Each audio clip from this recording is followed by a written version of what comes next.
John Lennon, born October the 9th, 1940 in Liverpool, died December the 8th, 1980 in New York. And all he was saying was, give peace a chance. On the afternoon of December the 6th, 1980, at about 5:45, we arrived at the Hit Factory recording studios situated on West 48th Street in New York. This was the studio where John and Yoko Lennon had recorded their album Double Fantasy. The previous day, Yoko had told me in a meeting that we'd had that John was just a little apprehensive about the prospect of his first radio interview in over 5 years. But when I arrived at the studio and finally shook his hand, my apprehension completely disappeared. He was warm, charming, very polite, and seemed absolutely delighted to see us. Before we actually started the tapes rolling, John and I began to get quite engrossed in a conversation about his early recordings at the BBC. He seemed to enjoy remembering the names and the people who'd been involved in those early recording sessions. So, having done that, and having felt that the atmosphere was completely right to start recording, on went the red light. John and Yoko Lennon were both in exceptionally good form. We set the tapes in motion. We come along on Saturday morning, greeting everybody with a smile.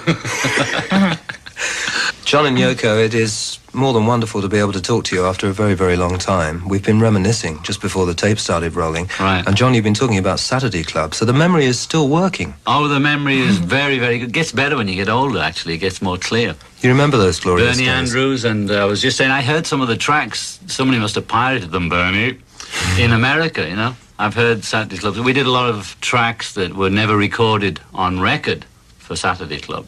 All the stuff we'd been doing at the Cabin or Hamburg and that. There's some good stuff then. They were well recorded too. But the interesting thing is that Three Cool Cats, I think we did. Did you? You've still got them in your collection? I think I picked up a pirate record of it. But I'm not sure because I buy all the pirate records and file them away. Don't play them, you know, keep them. So they're all in mint condition? Yeah. You think he has an American accent? No, I don't. No? Anything but. In fact, I'm quite surprised that the man sounds very Liverpudlian, if I may say so. Well, you know, I mean, what do you want? What do you want? What do you want? Yoko, let me ask you. We're John and I getting into reminiscing there. How much does all this mean to you? How much have you learnt through your association with John about the days before you met? Well, part of it's gibberish, and the other part is fascinating, you know. I've learned a lot, haven't I? Yeah, I've just about told her everything. In a decade. A lot of history. I would like to refresh people's memories as to how you two actually met in the first place. Oh, it's a long story. Yoko had Met come... with a smash. Yeah, had come to London, or had been invited to London by some group of artists or something called Destruction in Art Symposium. They had some big thing going on in London.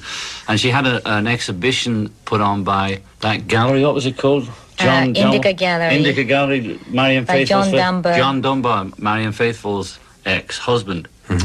I used to go down there occasionally. I'd been down to see things like Takis, who'd made these flashing lights and sold them for a fortune, you know, it'd be garbage. But they sent me this pamphlet, or he called me, I don't know which, about this Japanese girl from New York was going to be in a bag, you know, doing this event or happening. I thought, you know, sex. So I went down, and it was quite funny because I had a chauffeur-driven SS Cooper Mini with black windows. You know, the chauffeur was about 8 foot tall, and the Mini drives up. A giant guy gets out and opens the door, and I go in, and it's the night before the opening. And I was in the basement. She was in the basement. There was nobody there. I was thinking, Just in the basement, not in the bag? No, she wasn't in the bag. So I go in. I was just preparing, you know, it was before Right. the opening. There was, you know, like a few nails on a stand and an apple on a stand, cosmic, and just these strange-looking objects, just looked like found objects that had been painted white with little messages written on them. John Dunbar sort of showing me around. I'm looking, thinking, I said, what? How much is that? You know, £100 for a bag of nails? Are you kidding? How much is the apple? £200? Fresh apple. Oh, fresh, thanks Yeah, a lot. right. £200 for a fresh apple? I thought, this is a con. What the hell is this, you know? I go downstairs, and there's a few sort of... There must have been assistants, but I thought there was a minimal audience lying around on the floor. Anyway, but Dunbar's trying to hustle a bit because he thinks the millionaire Beatles coming to buy, you know? So he introduces me to this strange-looking Japanese woman. Nothing's happening in the bags. I'm expecting an orgy. In a bag, something's going to be happening in a bag, you know, psychedelic. And it's all quiet. And he introduces me to her. And I said, well, where's the sort of happening, the event? And she gives me a little card. And it just says, breathe on it. So I said, you mean like that? She She says, yeah, that's it. So I'm looking for action, you know, and I see this thing called hammer and nailing. It's a board with a chain and a hammer hanging on it and a bunch of nails at the bottom. I said, well, can I hammer a nail in? She says, no. So John Dunbar whisks her away. I said, Because it was before the opening, you know. I didn't want anybody to touch anything. Right. So he takes her in the corner and says, that's a millionaire. Oh, you know who that is? She didn't know who I was. You know. He didn't explain anything, Well, really. He was just sort of trying to hint, you know, with his eyes. Or whatever. She came over and said, you can hammer one in for 5 shillings. I said, I'll give you an imaginary 5 shillings and hammer an imaginary nail in, all right? And that's when we fell. Da-da-da-da-da. It was as easy as that, was it? Well, but it took 18 months, 2 years before we really got together. Do you remember what sort of frame of mind you were in those days, John? Were you a happy man musically? Were you satisfied with life? What year was it, 66? 66. Well, you'd have to tell me what the Beatles had out then, and I'll tell you what mood I was in, because I only remember things by what tracks were out. It's just that going on record, you'd said at that time, after you'd done, I think I'm right in saying, the film How I Won the War, you've said in the press recently that at that stage you actually genuinely wanted out from the Beatles. The pressure was all too much. Well, it wasn't so much the pressure, it was the boredom, you know. After the Beatles' last tour, which was 65, I think, was the one where the Ku Klux Klan were burning Beatle records and I was held up as a Satanist or something, then we decided no more touring, that's enough of that. I'm not going to put up with it. And I was dead nervous, so I said yes to Dick Lester, that I would make this movie with him. I went to Almeria, Spain for 6 weeks, because I didn't know what to do. You know, what do you do when you don't tour? There's no life. Because I've been on the road. And that meant a lot to you, didn't it? Well, it wasn't that I wanted to tour so much, but I didn't know what to do. What the hell do you do all day, you know? I mean, so I did the movie, which was boring as hell, and 6 weeks there. But I was really too scared to walk away. I was thinking, well, this is like the end, really. You know, there's no more touring. That means there's going to be a blank space in the future at some time or other. That's when I really started considering, what can one do? Considering the life without the Beatles, what would it be? And I spent that 6 weeks thinking about that. What am I going to do? You know, am I going to be doing Vegas? I call it now, but cabaret. I mean, where do you go? You know. So that's when I started thinking about it, but I could not think what it would be or how I could do it, or I didn't consider forming my own group or anything because it didn't even enter my mind. Just what would I do when it stopped? But at some stage, you obviously did consider that the two of you would make music together. Did that happen quickly? Well, yes, as soon as we got into Two Virgins, I was interested. And this is going back to 1968, of course. But that just happened. Two Virgins just Two Virgins happened by accident, but still, once I realized somebody else was as kind of balmy as me, you know, liked the sort of freaky sounds and could equally enjoy non-dance music or non-pop music that was, they call it avant-garde, but whatever it is, you know, things to hear in an earphone.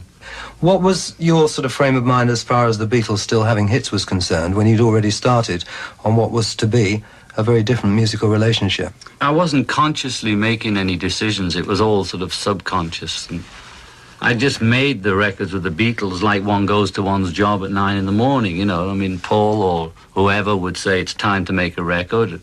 I'd just go in and make a record, you know, not think too much about it. Always sort of enjoy the session if it was a good session. You know, if we got our rocks off playing, it was fine. If it was a drag, it was a drag. But it was become a job. Now, in 1969 also, in April, you did Rape, which was a TV documentary in Vienna. Well, it was filmed in London for Vienna, Austrian TV. Right, for Austrian TV. How did that come about? Well, it was just a filmic idea about just following a girl and keep following, just filming her. And what would happen to somebody who's totally exposed all the time, you know. What we did was, we went to the famous hotel in Vienna to put it on the TV there. It caused a riot. It was the biggest reaction the Austrian TV had ever had. I mean, there was complaints. There's no sex in it. It was just a constant, you think something's going to happen all the time. But nothing ever really happens, just the pressure on the girl that she's cracking up under the strain of these strange people following around. But the Austrians never saw us. We were, what's that hotel? The Chocolate Cake Hotel. It used to be the Habsburgs' castle or whatever. And we're in there, but they never saw us, the Austrian press. We did everything in a bag.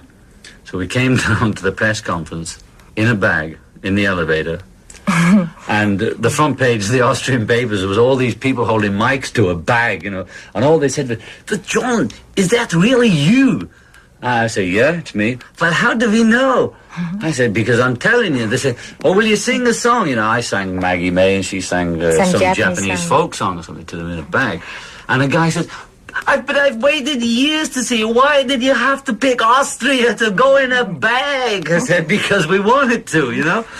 You're smiling and giggling about it we now. We love it. Do you think you'd have smiled and giggled about it then? We were. You? Are you kidding? You wanted to see what we were doing in the bag? We were cracking up in there. Like that. On some of the bag events, one of them where we didn't go to some Royal Command opening of a movie or something.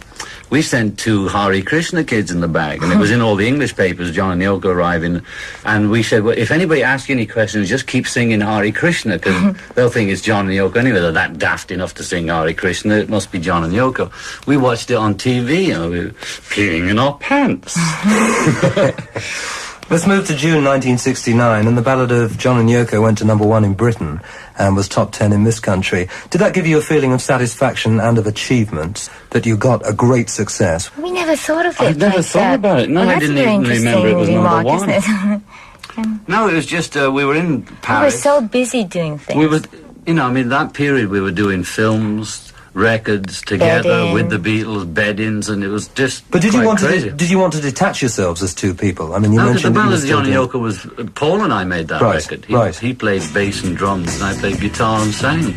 And in the back of your mind, was there a feeling that John and Yoko by this time definitely wanted to go their own way and create their own music? No, we didn't think of it like that. It wasn't definite like that. We were just so busy and involved with things that we were doing, and we got so inspired every minute, you know, and so maybe it just sort of took a natural course. Had the Beatles been less tense about it, there probably would have been there was a couple of jam sessions in Let It Be with Yoko and the Beatles playing, but they never got in the movie, of course. But I understand it all now, but then we said, well, she just wanted to join in everything. Jam, you know, just join in whatever was going on, so we had no conscious thing about, well, we're here and they're there. We were just making music. You say they were tense, John. Was that because they feared an intervention, or because they feared that the 2 of you would eventually go your own ways, and that would be it? I don't know whether they were conscious. I think looking back, you understand there'd be 4 guys very close together, and the women that we were with then, wives or girlfriends, had been the old-fashioned type of female that we all know and love, you know, the one that was in the kitchen all the time with the baby, and she never came to the sessions even. You never saw the wives, only for openings when they did their hair, you know. And suddenly we were together all the time, sort of in a corner, mumbling and giggling together and doing 2 virgins and bags. And then Paul George and me could think, what the hell are they doing? What's happened to him? You know. And my attention completely went off them. Now, it wasn't deliberate. It was just like so involved and intrigued with what we were doing. And then we'd look around and see that we weren't being approved. But I understand how they felt, because if it had been Paul or Georgia Ringer that had fallen in love with somebody, got totally involved suddenly, it wasn't like, you know, George coming in and saying, I'm going to work with Eric Clapton in a band now and screw you. It wasn't that kind of thing at all. It was just suddenly this involvement. It wasn't in our consciousness at all. Yeah. And I was just amazed, because I didn't know anything about England, really. And I was always in New York, so to speak. And to me, he was just another Englishman. I didn't know about the Liverpool and that, you know, all that sort of thing. Just another Englishman. Well, you know what I'm talking about. And just sort of, the first impression I got from him was he's sort of handsome and sort of nice and tender, I thought. But anyway, so I didn't know about all these macho trip, you know, that they were on. You know, it was a real surprise. It's an interesting way of putting it. It really is a macho trip. Well, yes, I know what you mean. I mean, Beatle music is not a macho trip, and that's true. And he did look very nice, and sort of the feminine side of the society was represented by them in a way. You know, there was that too. So they didn't come on like a box or anything, you know. If we move to May 1969... You mean Benny Hill?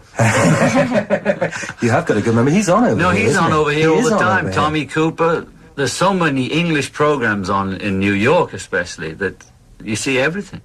Now you've brought the subject up, and before we go any further and move to the unfinished music #2, let me just ask you... Life with the Lions. That's right. B.B. Daniels and Ben. Oh, now we're back with the BBC programmes again, aren't we? It still obviously means a lot to you. You've got a memory for all the names. As you sit here in New York, do you ever get the itch to think, oh, it'd be nice to go back and have a look?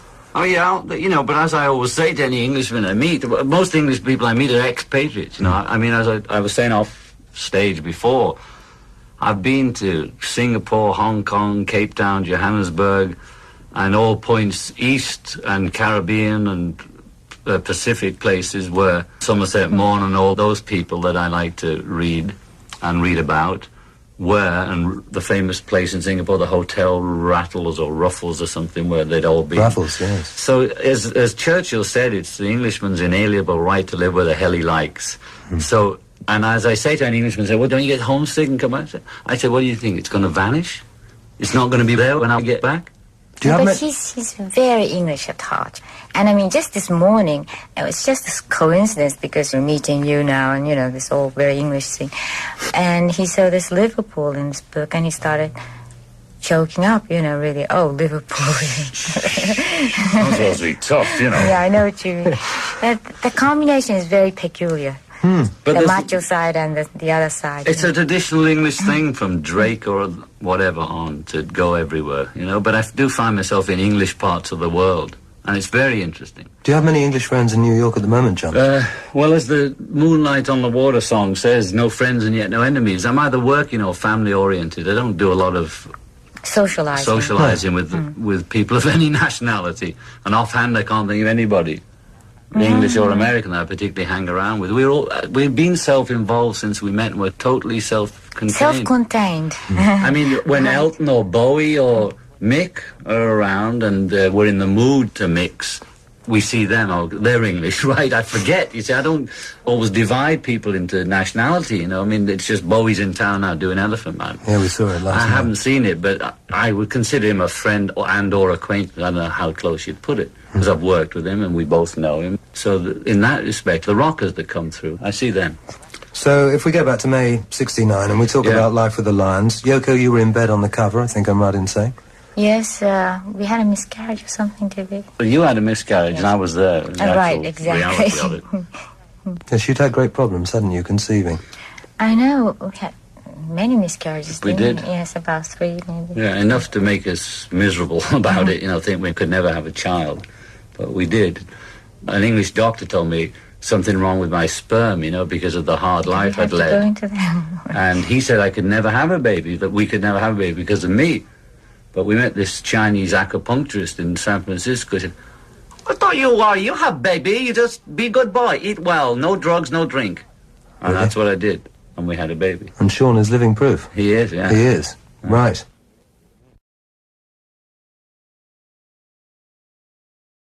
July the 4th, 1969, the Plastic Ono Band single Give Peace a Chance, which was number 2 in Britain, and I think is still regarded by a great number of people as being a bit of a classic.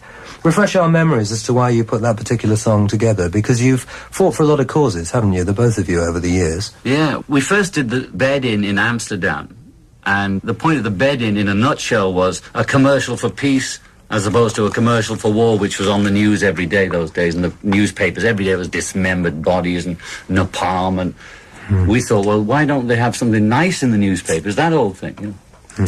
And anyway, we did the bed-in. What the bed-in was 7 days, because the press were always asking questions. 7 days that they can ask anything, no secrets, you know. No time limit, like, you know, you come in and take the photographs, then the photographers go away, and then the press are allowed 10 minutes to ask.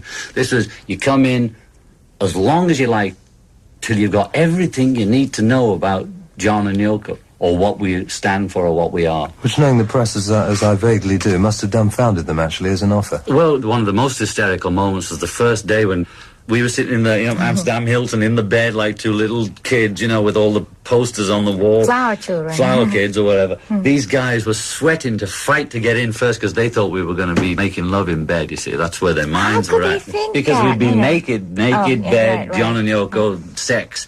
So anyway, tried to do it in New York. But the American government wouldn't let us in. They knew we'd done it in Amsterdam, and they didn't want any peaceniks here, which is what we heard the department of whoever controls that said. But we ended up doing it in Montreal instead, and broadcasting across the border. You see, and there was live riots at Berkeley at the bed-in in Amsterdam. But after answering all these questions many times, it got down to, All we were saying was give peace a chance. Not we have any formula or communism or socialism will answer it or any ism could answer it. We didn't have a format. We couldn't give you a plan. But just sit down just and consider think the about idea it. of not having this war. Just consider it. So that's what, in a nutshell, we were saying. So we recorded it in the bedroom of the Montreal Hilton or whatever hotel we were in. On an 8-track machine, which you had brought up to the room, I gather. Up to the room, yeah, and there was like Tommy Smothers and Tim Leary and Dick Grady and old people sort of clapping along and singing on the chorus. And if you hear the record, it's funny actually because my rhythm sense has always been a bit wild. And halfway through it, I got on the on-beat instead of the backbeat, and it was hard because there was non-musicians playing along with us. So I had to put a lot of tape echo to double up the beat to keep a steady beat right through the whole record, so it goes boom, boom, boom, boom, instead of ba, ba. It's a thought that counts. It was a thought. And I sort of cheated. The word masturbation was in it, but I wrote in the lyric sheet because I'd had enough with the bannings of every bloody record I put out was banned for some reason or other. Even Walrus was banned on the BBC at one time because it said knickers, right? So, I mean, I'd been banned so many times all over that I copped out and wrote mastication. Yeah. No, well, it's not a cop-out. It was a consideration because it's a song that has to go around the world, you know. Yeah, and it was it's a more message important to get it out than be bothered by a word masturbation. Peace in Toronto, a live album where you teamed up with Eric Clapton, Klaus Voormann and Alan White. Now, Yeah. Klaus, I remember, was with Manfred Mann's band. Right. So he was an old mate. What about... And he was from Hamburg. That's right, from the days that... We met him in Hamburg. He was an illustrator for record covers in Germany. This goes back to sort of Barry Fantoni era, doesn't it? 1961, Yeah, right. when we met Klaus Voormann, 1962 maybe. And Eric? What was the tie-up with Eric? Because I remember Eric with the Yardbirds and... Well, Eric had been a friend of George's. You know, the guitarists all tend to hang out yes, together. the lewd men. Yeah. And we were in that exuberant period, and we got this phone call from Toronto on a Friday night that there was a rock and roll revival show in Toronto with 100,000 audience or whatever it was, and that Chuck was going to be there, and Jerry Lee was going to be there, and all the great rockers who were still living, and Bo Diddley, and supposedly the Doors were top of the bill. We didn't have a band then. We didn't even have a group that had played with us for more than half a minute. But I bet you didn't have too much trouble getting people to come and play. Called Eric. I couldn't find him. I don't know where the hell he was, but finally got through to him. I got Klaus, and we got Alan White because we'd cut Instant Karma around that period, so I'd met him, and he'd been on that. And I said, look, there's this thing on in Toronto. You want to come? They said, okay. Now, we didn't know what to play because we'd never played together before. And on the airplane, we're running through these oldies. So the rehearsal for that record, which turned into not a bad record, was on the plane with electric guitars. So you not even acoustic, we couldn't hear, saying, are we doing the Elvis version of Blue Suede Shoes or the Carl Perkins, you know, with the different break at the beginning, jing, jing, instead of whatever. And that's what we did. We just wrote this list. I hadn't got the words to any of the songs. I knew Dizzy Miss Lizzy, but there's a couple, like Blue Suede Shoes and a couple I hadn't done since Liverpool in the cabin. And that's all we could do, and we went on. We were so nervous because we didn't know what we were doing. And she was going to do her pieces, Don't Worry Kyoko, you know, which lasted 30 minutes. And we went on. It was fantastic. It was just getting dark. The lights were just going down. This is the first time I ever heard about this. I think it was the first time it happened. They all lit candles or lights, and the sun was just going down. There was over 50 or 60,000. I remember the reports, yeah. And all these candles lit up, and it was really beautiful, you know, and the vibes were fantastic. And we did the string of rock and roll stuff. Then we'd finished with the Yokozuna because you can't go anywhere after you've reached that sort of pitch. Yeah. And to end the show, I just said, look, at the end, when she's finished doing whatever she's doing, just lean your guitars on the amps and let it keep howling. And we can get off like that, because you can't very well go jing like the Beatles and bow at the end of screaming and 50 watts of feedback. Exit on feedback. And we tried to put it out on Capitol, and Capitol didn't want to put it out. They said, this is garbage, we're not going to put it out with her screaming on one side, you doing this sort of live stuff. And they just refused to put it out. But we finally persuaded them that people might buy this. Of course, it went gold the next day. And then the funny thing was, this is a side story, Klein had got a deal on that record that it was a John and Yoko Plastic Ono record, not a Beatles record, so we could get a higher royalty, because the Beatles royalties were so low, they'd been locked in 63. And Capri says, sure, you can have it. Nobody's going to buy that crap. Just a throwing, yeah. They just threw it away and gave it us. And it came out, and it was fairly successful, and it went gold. I don't know what chart position. I've got a gold record somewhere. And 4 years later, we go to collect the royalties, and you know what they say? This is a Beatle record. Oh, really? So capitally in my file that under Beatle record. Isn't it incredible? It is. And you included on it Your Blues from the White Album. I think I'd worked Your Blues with Eric on the Rolling Stones show. John and Yoko appeared on that show, too. There's a film of it, but of course Mick never put it out because whatever. And there was me, Eric Clapton, Keith Richard on bass. I can't remember the drummer. And I did Your Blues, and then Yoko came on and did her blues, you know. And there was some crazy violinist. So Eric knew that number, so two of us knew that number. We all knew Blue Suede Shoes. Offhand, I don't recall what other songs are on it. You're smiling while you're telling me. It sounds as though in those days you were enjoying the freedom to be able to do something like that, which was instantly creative. It was instantly creative, and there was no big palaver, you know. It wasn't like this set format show that I'd been doing with the Beatles where you go on and do these same numbers, I Want to Hold Your Head, you know. And the show lasts 20 minutes, nobody's listening, and they're just screaming, and the amps are as big as a peanut. And it was more of a spectacular rather than rock and roll, whereas actually the first time I performed without the Beatles for years was the Rock and Roll Circus, and it was great to be on stage with Eric and Keith Richard and a different noise coming out behind me, even though I was still singing and playing the same style. It was just a great experience. I thought, wow, it's fun with other people, you know. Romping through a career with John and Yoko, November 1969, the wedding album. What are your thoughts on that? Oh, yes.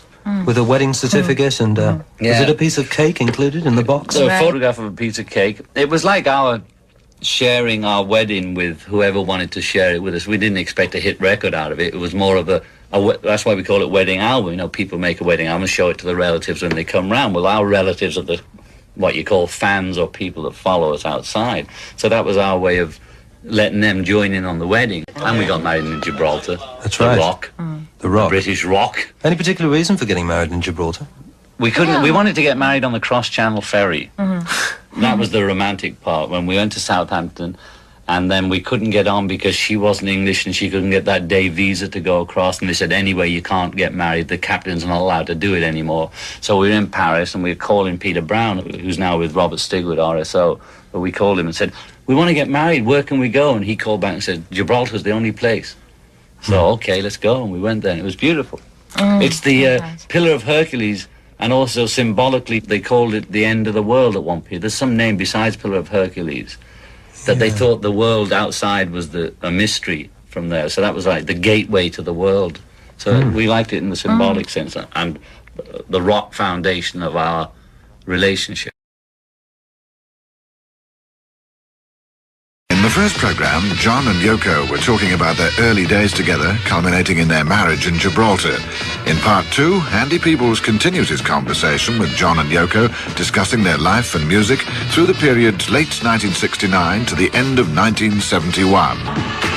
November 69, Cold Turkey, which was top 20 in the UK and got to number 30 in America, I think. Yeah, it was banned here as well. They thought it was a pro-drug song. What was it to you, John? Was it something that was very important? Yeah, because I've always expressed what I've been feeling or thinking at the time, however badly or not, you know, from early Beatle records on. It became more conscious later. So I was just writing the experience I'd had of withdrawing from heroin and saying, this is what I thought when I was withdrawing, you know. But also musically, it was very interesting. I mean, yeah, Eric Clapton was on that too. Yes, and also we did attempt a few musically advanced, interesting things in it. Yeah, Mark Bolan said it was the only new thing that had happened since the original Beatles when it came out. But I wasn't thinking I'm going to make a new sound. But it was pretty, what they call minimal now, just bass, drums and guitar. But it was banned in America. It was banned because it referred to drugs. To me, it was a rock and roll version of The Man with the Golden Arm. You know, it's like banning The Man with the Golden Arm because it showed Frank Sinatra suffering from drug withdrawal. To ban the record is the same thing. It's like banning the movie because it shows reality. Does it amuse you that people's attitudes have changed over the years? Perhaps amuse is totally the wrong word. How do you both look at it now as people that were involved in it, for want of a better phrase, and were, in your case, were honest enough to come out and put something down on musically on the subject? I don't think about it that much. Well, it's just like it's a trip that we went through. But at the same time now, it's cleanup time. And we're really sort of like cleaning our bodies. And, you know, it's very important that. It's just strange when you hear people are snorting in the White House and that stuff, after the misery they put a lot of people through, and like they bust us in England. And I have a record for life. I have problems getting in countries because this guy bust me. I've never denied having been involved with drugs, but at that particular time, there was a question raised in the House of Parliament. Why do they need 40 cops to arrest John and Yoko? That thing was set up. The Daily Mail and the Daily Express were there before the cops came.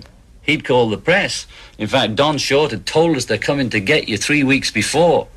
So believe me, I'd cleaned the house out because Jimi Hendrix had lived there before in this apartment, and I'm not stupid. I went through the whole damn house.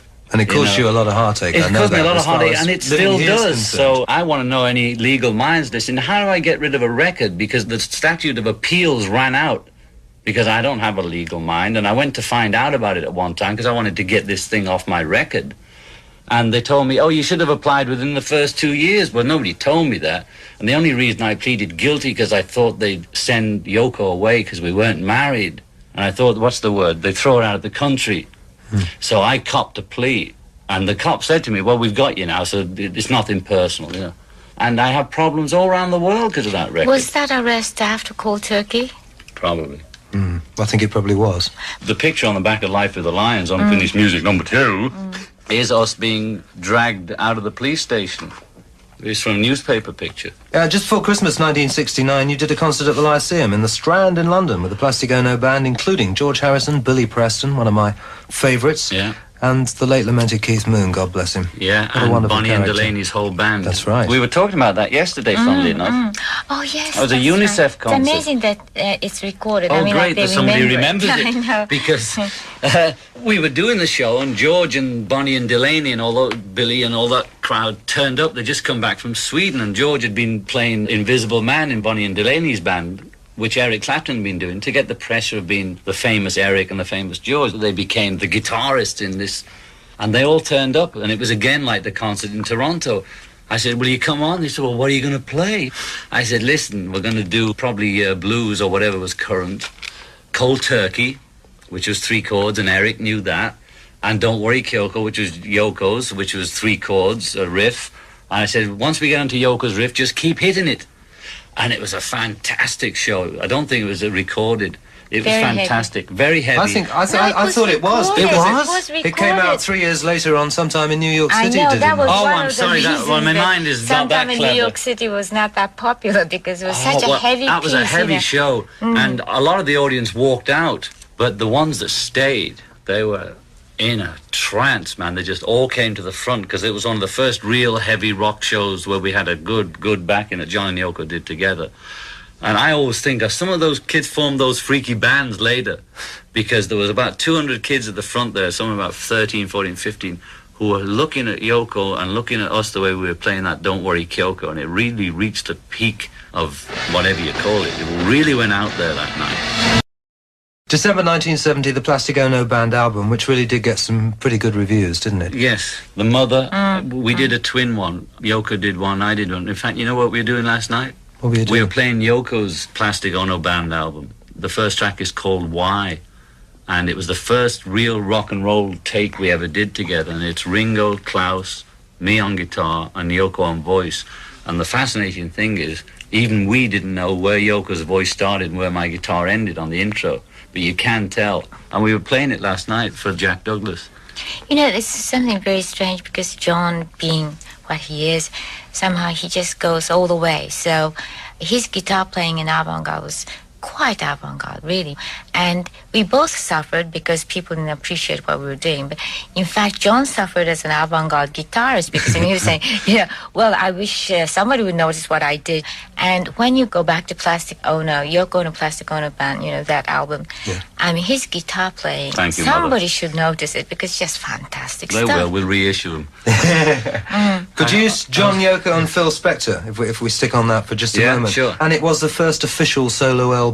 Yes. So you were what you were at long last, and there were no strings attached, so to speak. Yes, it was nice to do it, and it was minimal again, meaning there was no overdubbing, just my guitar, a bass and drums, or my piano, a bass and drums. And if you remember, at the beginning of Mother, the beginning of the album has this bell going, dong, dong, dong. It's a church bell which I slowed down to 33, so it's really like a horror movie. And that was like the death knell of the mother-father Freudian trip. If you listen to the beginning of Double Fantasy, you hear ding, ding. I was just thinking. Ding, which is actually a bell that Yoko calls her wishing bell.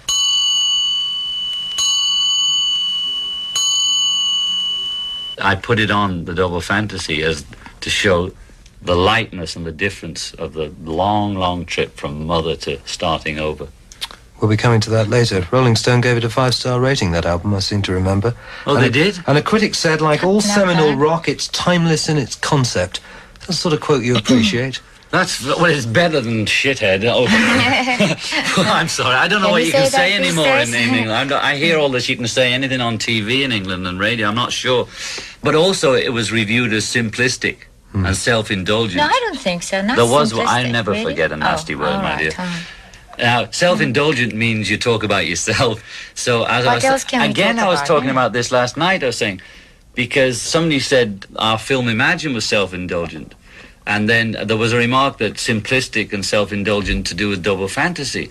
Now, I was explaining to somebody, I said, if we'd have used pseudonyms and called it Tommy, the rock opera, or created Ziggy Stardust and Sadie Lutz, and sang exactly the same lyrics as a third persona, then it's more acceptable to certain minds, you see. But still there is a distance between what the records of the songs are saying and our real selves in our own privacy. Phil Spector was involved there, John. I think Yes. somebody that you're pretty fond of. Yeah, I am fond of his work a lot. His personality, I'm not crazy about that. No. But it was good to work with Phil because I always admired him. He contributed a lot because he contributed the Spector touch. But of course, if you play John Lennon, Plastic Ono, Yoko Ono, Plastic Ono, he's involved in both, and you play Phil Spector's work, you see there's a vast difference. Right. We never gave him his head. Didn't let him go free on it.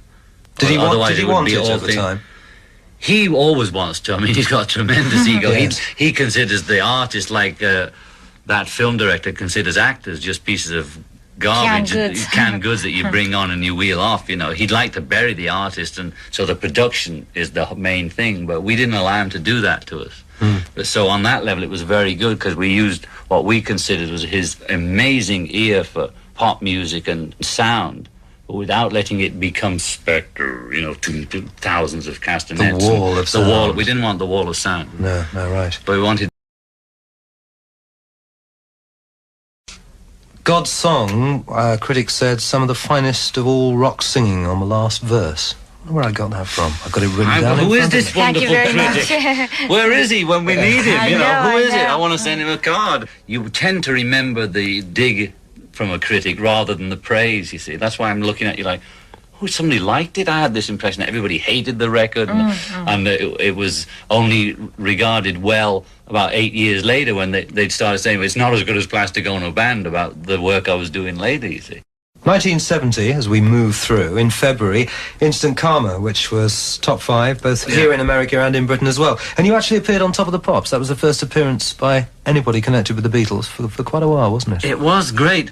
I love being first. We were talking about this last I night. know, It's it's amazing. funny, How did you feel about doing Top of the Pops Oh, it was after great. quite a time gap? I love it. Again, I was talking to Yoko about the cabin today because there was 2 girls standing outside our apartment today.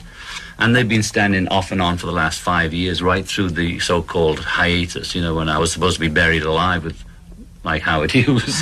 And I'd talk to them, say hi. I said, I saw you running across the park and all that. And as we got in the car, I said to Yoko, you know, this is like the cabin. That's how we were with the fans. They'd be at the door as we went in at lunchtime, and they'd say, hey, John, will you sing, Sweet Little 16 for Margie and Pam, you know? And it was on that level. I said, that's the kind of thing I miss, was the direct communication where you could talk to the audience. Yeah. I mean, you get in that sort of Madison Square Shea Stadium business where you have to overact. You have to act like 18th century actors of grand drama, which is not my shtick. And I like that direct communication. That's why I like radio, too. And I enjoyed the Instant Karma thing because they're the people right there. And we were talking about the fact that she was knitting, you see, because we did everything together. Now, she wasn't singing on Instant Karma. So I'm doing Instant Karma live. Or it was a backing tape with live vocal, I think. And she's just sitting there knitting this scarf, and there was some review the next day, how dare she sit there knitting, you know? But we wanted to be together, and her contribution to that event, instead of having a smoke bomb or a coloured light, a psychedelic light, Yoko Ono knitted. Did you have total control over your product in those days, John? Well, pretty much we decided what went out and what didn't go out. We had to fight with the company all the time. To fight like the live peace thing, you know, that they didn't want to put out. They didn't like cold turkey. They didn't really like the extra Beatle stuff. They preferred to keep us in a box. But on the artistic level, yeah, we controlled it. We even made the covers ourselves, you know, with Instamatic cameras and Polaroid. Cover of Imagine, Yoko took with a Polaroid. I would imagine that having to fight, though, must be a tiring procedure mentally. I mean, it must get very boring. But it was sort of like an invisible fight, you know. They wouldn't really come out and say this and that, but it was sort of discouraged in a very subtle way. Two Virgins was a big fight. That was like 9 months later it came out. It was held up for 9 months now. So Joseph Lockwood, who I still like, he was a nice guy. But he sat down on a big table up at the top of EMI with John and Yoko and told me he'll do everything he can to help us put Two Virgin out, because we explained what it meant and why we were doing it. And he said he understood it and he'd do everything he can to help us. And when we tried to put it out, he sent a personal note to everybody saying, don't print it, don't put it out. You see, so we couldn't get the cover printed anywhere. It was really due out about 9 months before it came out. And it didn't come out as Capitol Records. I think it came out as Tetra Gramophone or whatever. Yeah, over here we had to go with some other firm. But now you can't get it for $200. Now, somebody told me this when we came into this studio this morning, actually, that the Fly album is going for $35 at the moment. People are like, she smiles when I say that. Down in the village. Well, I wish I had some. 1971, you were both resident in New York, and Yoko, I think you were going through problems because you had a custody situation for your daughter. Is that right? Yes. More pressure? That's true, you know. I don't know how we survived. I mean, we went through so many different kinds of pressure, but... I mean, the picture as I see it in front of me was that just when things were getting good, something else would rear its ugly head and maybe cause you a few mental problems. But, you know, it was very strange because we were always having a dialogue and we were always sort of inspired by each other. We were always giggling, you know. If we hadn't taken some of it with a pinch of salt, I think we would have both gone under, you know. I mean, it was pretty hard. But usually one could sustain and support the other. But there were times when we both would go down. It's very hard because the tendency is to go to drink or drugs. And it's very hard to get out then. But you can't when you're involved with legal court cases or immigration problems. One has to be right on the ball. Absolutely. But it might have done our work good, it might have done it harm. I can't really tell yet. We seem to just go ploughing on anyway, producing it. But still, I wonder how it would have been had we not been harassed. But one cannot always blame everything on the outside. Whatever happened to us was also partly our creation. And it was probably to do with complete self-involvement and not really taking care of business on an outside level and we're looking where we were going, you know, instead of looking down the road, we're always looking in each other's eyes.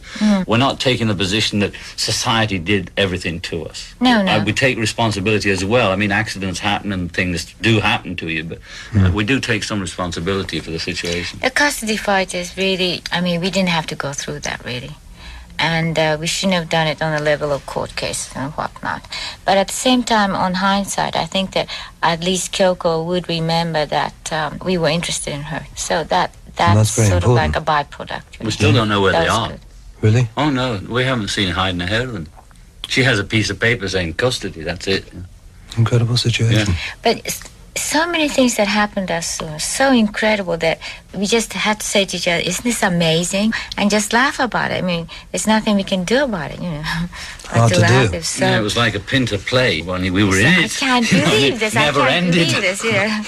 March 71, I keep pulling out these date lines, but they're important. Power to the People, another one to add to the collection. Any memories of that now? It's not that long ago, really, but it's 9 years as we sit here in this seems hell long December day in 1980. Does it seem a hell of a long time ago to you? Oh, it just seems like Power to the People. Wasn't that the First World War? No, it wasn't. Anyway, I remember that was the expression going round those days, and I used to give anybody that was sort of left field, avant-garde, or in the art field or the political field money, kind of out of guilt as well, because I was thinking, well, I'm working class and I'm not one of them, but I'm rich, so therefore I have to fork out.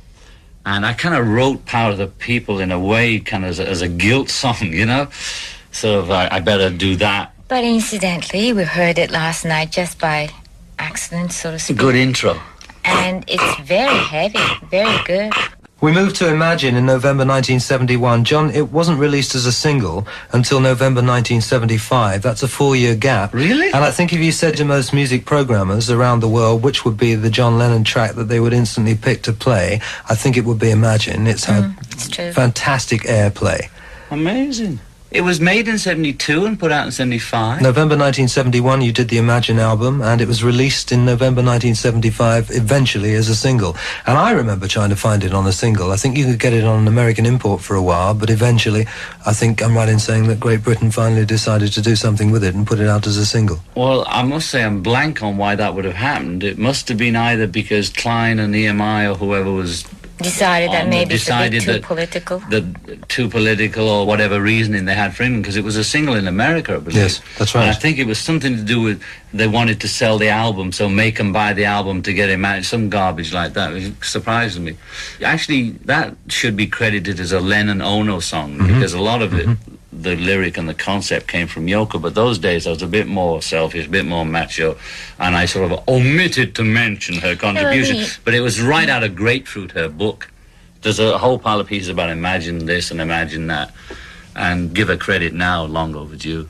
Everything we did together in those days, we just inspired each other. Yeah, but if it had been Bowie, I would have put Lennon Bowie. So if it had been a male, you know, when we wrote Fame together, Harry Nilsson, Old Dirt Road, is Lennon Nielsen, but when we did it, I just put Lennon because, you know, she's just the wife and you don't put her name on, right? Well, that's before Woman is the Nigger of the World, I suppose. Yes. I have to say that on that Imagine album is a track called How Do You Sleep, which a lot of people considers was a swing at Mr. McCartney. Well, I think I explained it pretty well in a Playboy interview. I used my resentment against Paul that I have as a kind of sibling rivalry resentment from youth to create a song. Does it go back that far? Oh, yeah. I mean, rivalry between two guys, it was always there, but it was a creative rivalry. Yes. Like there was a rivalry between the Beatles and the Stones. It was a creative rivalry. In that respect, not a terrible, vicious, horrible vendetta, because it's not on that level, but one tends to, when interviewed by a print press, you see, now you can hear the tone of my voice, you see. So I can say, I felt resentment. I can see your face, too. Right, you can see the face, and you know what I'm saying is, I felt resentment, so I used that situation the same as I used withdrawing from heroin to write Cold Turkey. I used my resentment and withdrawing from Paul and the Beatles and the relationship with Paul to write How Do You Sleep. I don't really go around with those thoughts in my head all the time. I wanted to make a funky track, and this is a good way to make it. Yes. Well, I remember when he was writing, it was a bit tongue-in-cheek. So it was the inspiration was maybe a tiny bit of resentment. In fact, Klein gave me Another Day. I was saying, what is it? And he said, how about Another Day? And I said, You're Just Another Day, because that was some single he had out there. Well, I was falling all over the floor laughing at that line, you know, but in print it looks terrible. Or if I comment about it in, like, Rolling Stone or Playboy, it always looks like I'm freaking out about him, like. In the second programme, the conversation went as far as the release of the Imagine album in the autumn of 1971. In this, the third part of the series, Andy Peebles continues the conversation with John and Yoko, discussing their life and work through the period early 1972 to November 1974. In 72, a deportation case. Dun, dun, dun, dun. Can you imagine all this? I mean, it's what incredible, a life. Let's make a movie. But Matt Lindsay in New York did a lot of things on your behalf, did he not, around about that era? He was very good to us and said lots of things like we should welcome artists to our shores, because this is the haven, isn't it? It's got the big Iron Lady out in the sea there saying welcome to the shores, and they were trying to kick me out. And it's ridiculous when you look back on it, because the most I could have done was gather a big gang of demonstrators together, which the police could have shot. So what are they complaining about? When we did the bed-in Toronto, there was a specific instruction, I understand, from the government to the press, the American press, that they should not put us on the front page, because they did initially when we did the bed-in. So I think that we were thinking that our peace and love movement was very subversive. But in fact, the government was very aware of it, it seems like. Yeah. They caught on. Maybe the people didn't catch on, but... We tried to do it with humor. It was really irrelevant what serious critics in the pop business said about what we were doing in bed and bags and that, as long as what we felt our duty or our position was to keep on about peace until something happened. It was in the tradition of Gandhi, only with a sense of humor. June 1972, sometime in New York City, which we referred to a little bit earlier on because it included the live side, And it was a collaboration between the two of you and Elephant's Memory. Phil Spector was involved. Frank Zappa was involved as well. Yeah, he was appearing at some dance hall in New York, famous one. The Fillmore Yes, East. Fillmore, yes. Yeah, and we bumped into him somewhere, and he said, will you come down and jam with us? So we thought, great, okay, we'll go down. We'd just come from London about a week before or something. We went down there, and I did an old Olympics number, the B-side of Young Blood, or so, I'm not sure what it was. It was called Well. It was a 12-bar kind of thing that I used to do at the Cavern. It was a B-side of some hit American record. It was pretty good with Zappa, because he's pretty far out, as they say. He is, isn't he? Yes, So we blended extraordinary quite well. It was a combination of sort of mad rock and what I consider newspaper-style writing of songs about what was currently going on, like Attica State or Woman is the Nigger or whatever. But the record cover, we had Chairman Mao and Nixon naked dancing together. And of course, I mean, this is the sort of thing that we had to fight. I thought it was great. But then, without telling us, they put a little sort of a sales stamp or something on top of it. But you couldn't even steam it off. Really? So they wouldn't have Nixon and Mao dancing naked together. And that's our record company doing that to us. To us, you know. Yeah, without So telling us. you Kids know. were writing into us and complaining because they'd go to the supermarket, wherever you buy them, buy the record, and then they try and get this label saying the latest sales hype on it, and you couldn't get it off. It ripped the cover to shreds. They could have covered it without ruining it, so as when you got home you could unveil it. Well, what the hell? I mean, you couldn't see any pubic hair. It was just two bodies. That was her idea. She just stuck their two heads on. Yeah. And it was hysterical, but you can't see it now. I really think it's interesting that by then, the record company, I think, was very nervous because they felt that we were being so controversial and all that. So they really started to do that. But it's interesting that they were so nervous. Can I talk to you about Woman as the Nigger of the World, Yoko? Well, Go on. Memories. what about it? Tell me about it and how it came to be. Well, you see, the thing was, in New York, I was an artist, and I was sort of doing my own thing. Then I went to London, and I was doing these gallery shows and whatnot, and concerts and all that.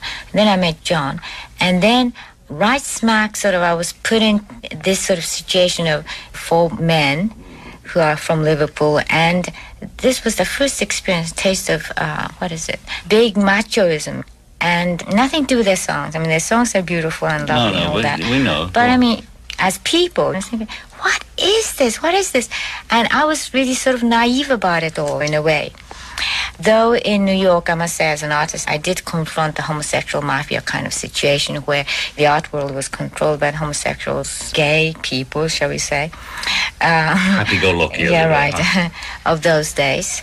And this time was sort of like a personal situation where I started to feel, well, I mean, what are we going to do? So we did an interview with Nova when I think I was asked some questions and all that. And I just, well, you know, a woman is the nigger of the world. And that was quoted on Nova cover or something.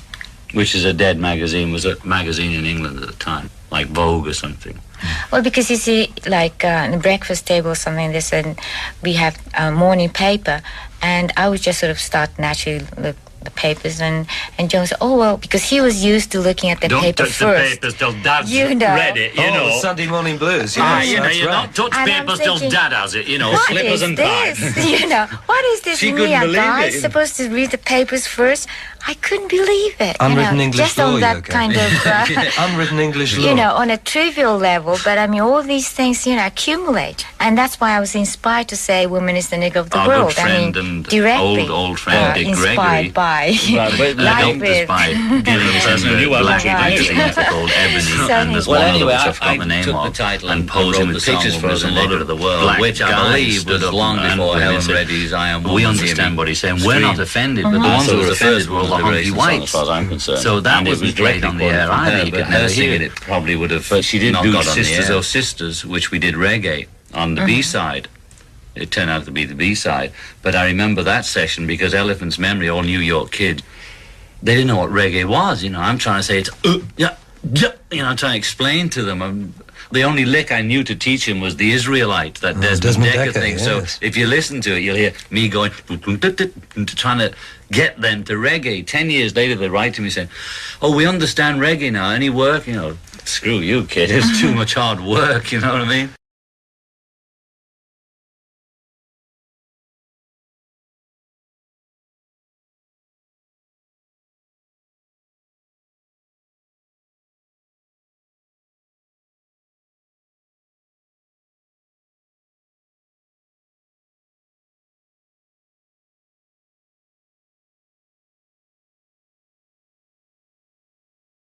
Ballad of John and Yoko, by the way, was banned over here because they don't like the word Christ, you know, unless you're wearing a white robe, you can't say Christ here. So they turned it round so it would go, you know it ain't easy, you know, so that's how they fixed that one. And Woman is the Nigger, we were on a TV talk show. Dick Cavett had this national TV show, and he was willing to let us sing it because he was a liberal, quote unquote. And the company, there's a big hullabaloo backstage, and we did manage to do it live on his show once, but the hullabaloo was amazing. I mean, it was like I'd trodden on the flag or something. Isn't it incredible? But so many situations that you've talked about begin to look silly in retrospect as you look backwards now. Yeah, I know, it's just absolutely ridiculous. You know? But when you think, it's such a beautiful statement. You know, what she was saying is true. Woman still is the nigger. There's only one. You can talk about blacks, you can talk about Jews, you can talk about the third world, you can talk about everything, but underlying that whole thing, under the whole crust of it, is the women, and beneath them children. As Dick Gregory said in 1969 to us in Denmark, children's liberation is the next movement, because they have no rights whatsoever. Absolutely none. Women have a certain amount, but children is the next thing. But the women will liberate the children. Well, you know, just the other day, Sean was coming to me, and he was very serious, and he's 5 years old. He just said, Mommy, you know, when you say something, they take it seriously, but when I say something, they don't believe me. You said that? And so I said, well, I'm very sorry, that's how it is. And grown-ups, we don't understand. Yeah.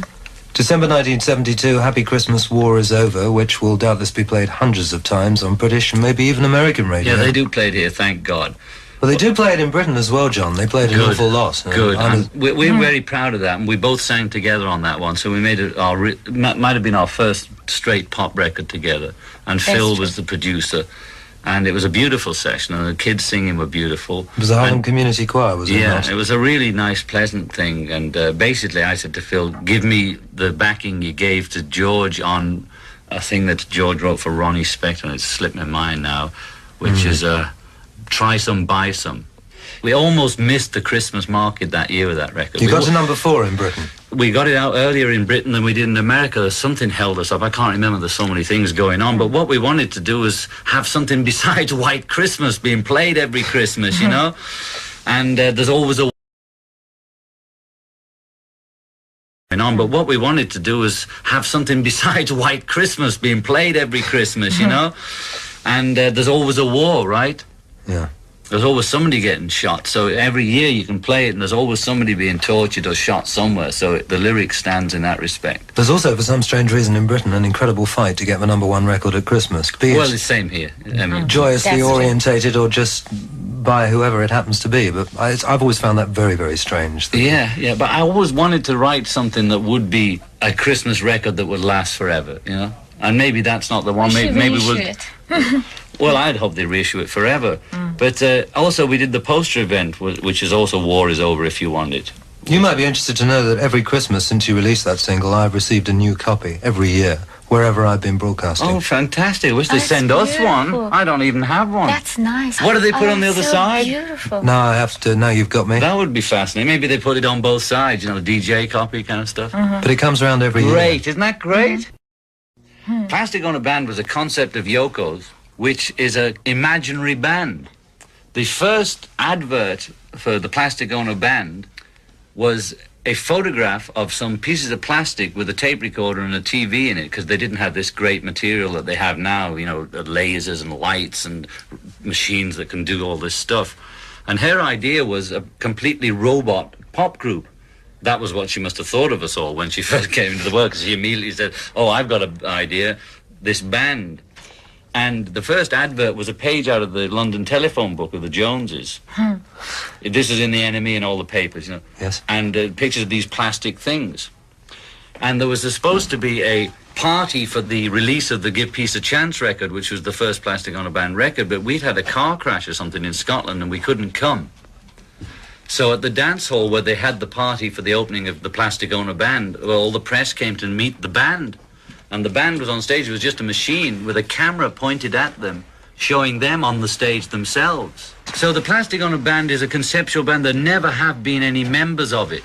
And the advert said, you are the Plastic on a Band. So I just want to clear that. It wasn't a reforming a new band like a Wings or or Hollies or whatever, where you have a name and you belong to it. There's nobody ever been in that band. There are no members.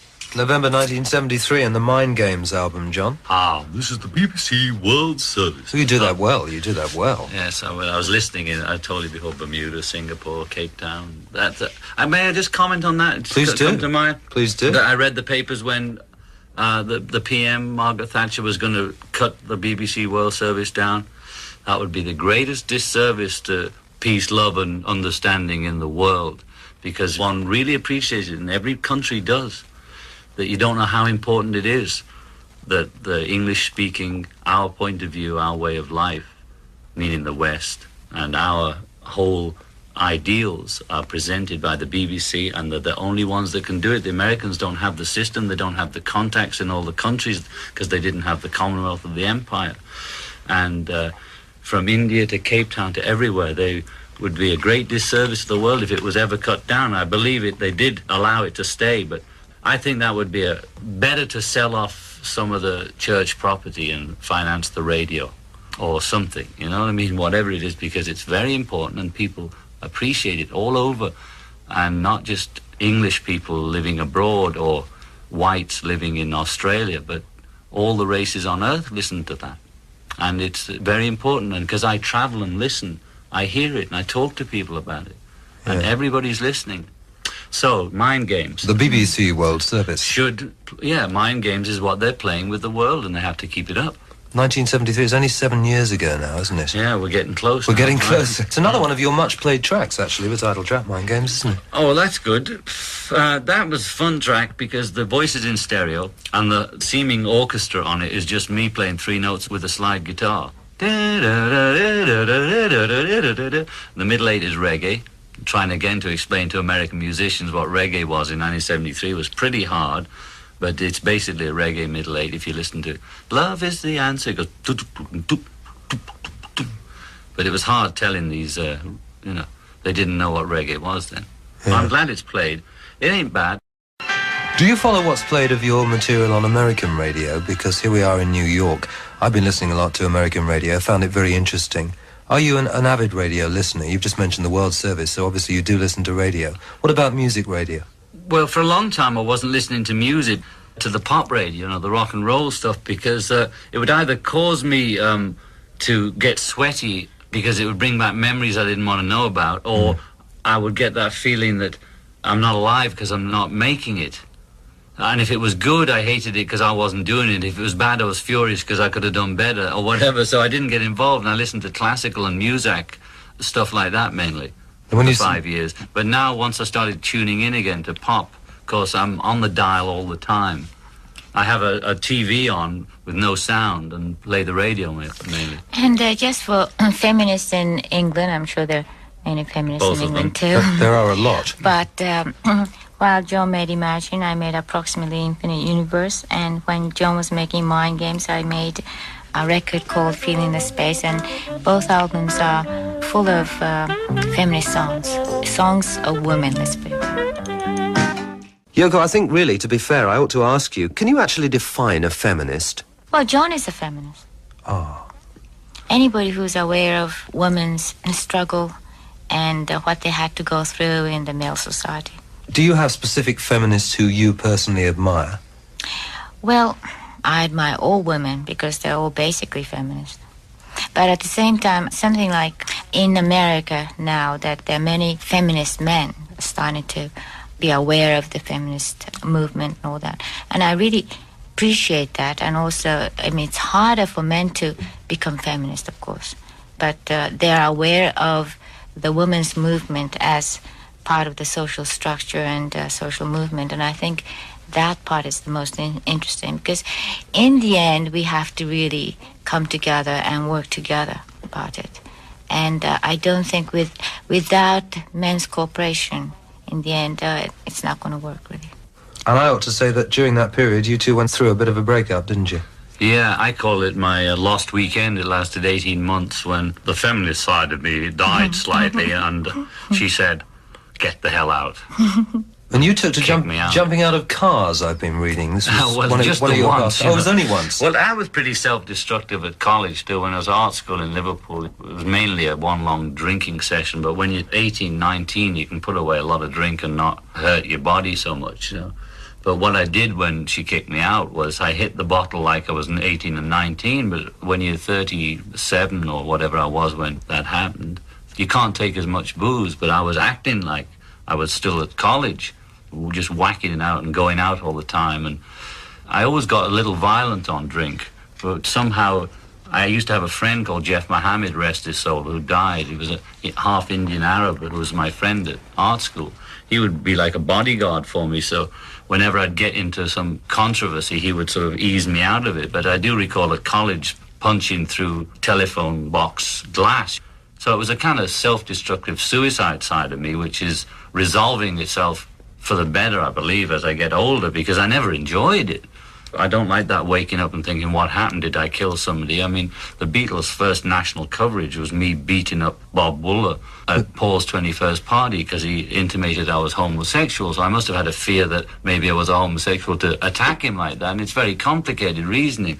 But I was very drunk and I hit him. And I could have really killed somebody then. And that scared me. Paul was 21, so I must have been 23 then. And that was in the Daily Mirror. It was the back page. I remember the picture. It was a Beatle posed on the docks picture, but it was pretty scary. And it was a kind of rehash of my youth. But, of course, acting like a teenager in Hollywood, in public, with the press, what I would do as an individual in Liverpool would not go in the Liverpool Echo, right? But when I would do something dumb like put a Kotex on my head in a restaurant, it becomes a national story, or take a pee in the wrong place or something, then it becomes a great, great event. It was a very unhealthy period for me. I couldn't deal with the separation any other way. I just fell apart. And the only thing I knew was go to the bar and drink. Which you did with a gentleman called Harry Nilsson. Harry Nilsson and poor old Keith Moon. Ringo, who is not unknown to tipple a few himself. It was a pretty hectic period, pretty wild, and it sounds funny in retrospect, but it was pretty miserable. Yeah, pretty bad period. And I'm thankful that I'm out of it. I don't drink now because it scares me. You know, even Walls and Bridges came along in 1974. It said that you wrote 10 songs in a period of a week to get that album together. Is that true? I did. I don't know. It's all a blank. October 1974, we've got to play Whatever Gets You Through the Night. Elton, yeah. Yeah, Elton, who I did a programme similar to this with not so very long ago, and we see quite a lot of in London when he's not worrying about the finances of his football club, which he does these days. He's Watford, right? Yes, he's been doing a good job there. Vocals, piano and organ. Had you known each other a long time? Because Elton would appear to have been around the business quite a while. I mean, when did you first meet the man? I didn't meet him till he was big and famous. Let me think. You've got me here. I met him through Tony King, I think, who is a mutual friend. Tony had worked at Apple, but he also worked at Decca and all various places in London. Yeah. And he was a friend of that great DJ who was a friend of George, and God, it's gone out of my head now. He was always into R&B. Yeah. And how that record came about was that Elton was in town and I was doing it. I needed the harmony. He did the harmony on that and a couple more and played beautiful piano on it. And jokingly, he was telling me he was going to do this Madison Square Garden concert. He said, will you do it with me if the record's #1? And I did not expect it to get to #1 at all. I didn't think it had a chance in hell. I wasn't being very well received on any level then, you know, with the Kotexes and the hamburgers or whatever. And so I said, sure I will. Well, I lived to get nervous about that because a year later, whenever it was, he came back and says, okay, it's time to pay your dues. And the record went to Jesus. #1. Yeah, that was great. It was the first #1 I had, actually. Imagine that wasn't #1. Instant Karma wasn't #1, so I don't think a better record. The third programme carried the story to late 1974, where John Lennon joined Elton John on stage in concert at Madison Square Garden in New York. In this, the fourth part of the series, Andy Peebles continues the conversation with John and Yoko, discussing their music and life together through the period from early 1975 to the end of 1979. Right, number 9, Dream, came up in February 1975 from the album. Another much-played track in Great Britain, and I dare say here as well. Yeah, it got to about number 9, actually. Yes, it did. That's what I call craftsmanship writing, meaning, you know, I just churned that out. I mean, I'm not putting it down, it's just what it is what it is. But I just sat down and wrote it, you know, with no real inspiration, based on a dream I'd had. I wrote it round the string arrangement I'd written for Harry Nilsson album I'd produced of Many Rivers to Cross, the Jimmy Cliff, is it, number? That's right. And I'd done this string arrangement for that, and it was such a nice melody on the strings. I thought, this is a tune, you know, so I just wrote words to the string arrangement. That was number 9, Dream. Kind of psychedelic, dreamy kind of thing. In March 1975, you teamed up with David Bowie on Fame. Yeah, I was never in the London scene in the 60s, whereas George and Paul would be going around everybody's sessions all the time, playing with everybody. I never played anywhere without the Beatles. I never jammed around with people at all. Loyalty, or it just didn't interest you? No, just shyness, insecurity, and I couldn't go in a session and play like George plays. You know, I'm limited vocabulary on the guitar and the piano. So what could I do going in with Cream or whatever they were doing those days? So I never hung out in the clubs playing. I hung out in the discos boogieing and drinking and that, but I never did that bit. And then suddenly I was working with Elton, and then Bowie was around and we were talking and that, and he'd say, come down, and I found myself doing that. So he's fiddling around. He writes them in the studio. Now he goes in about 4 words and a few guys and starts laying down this stuff. And he has virtually nothing. He's making it up in the studio.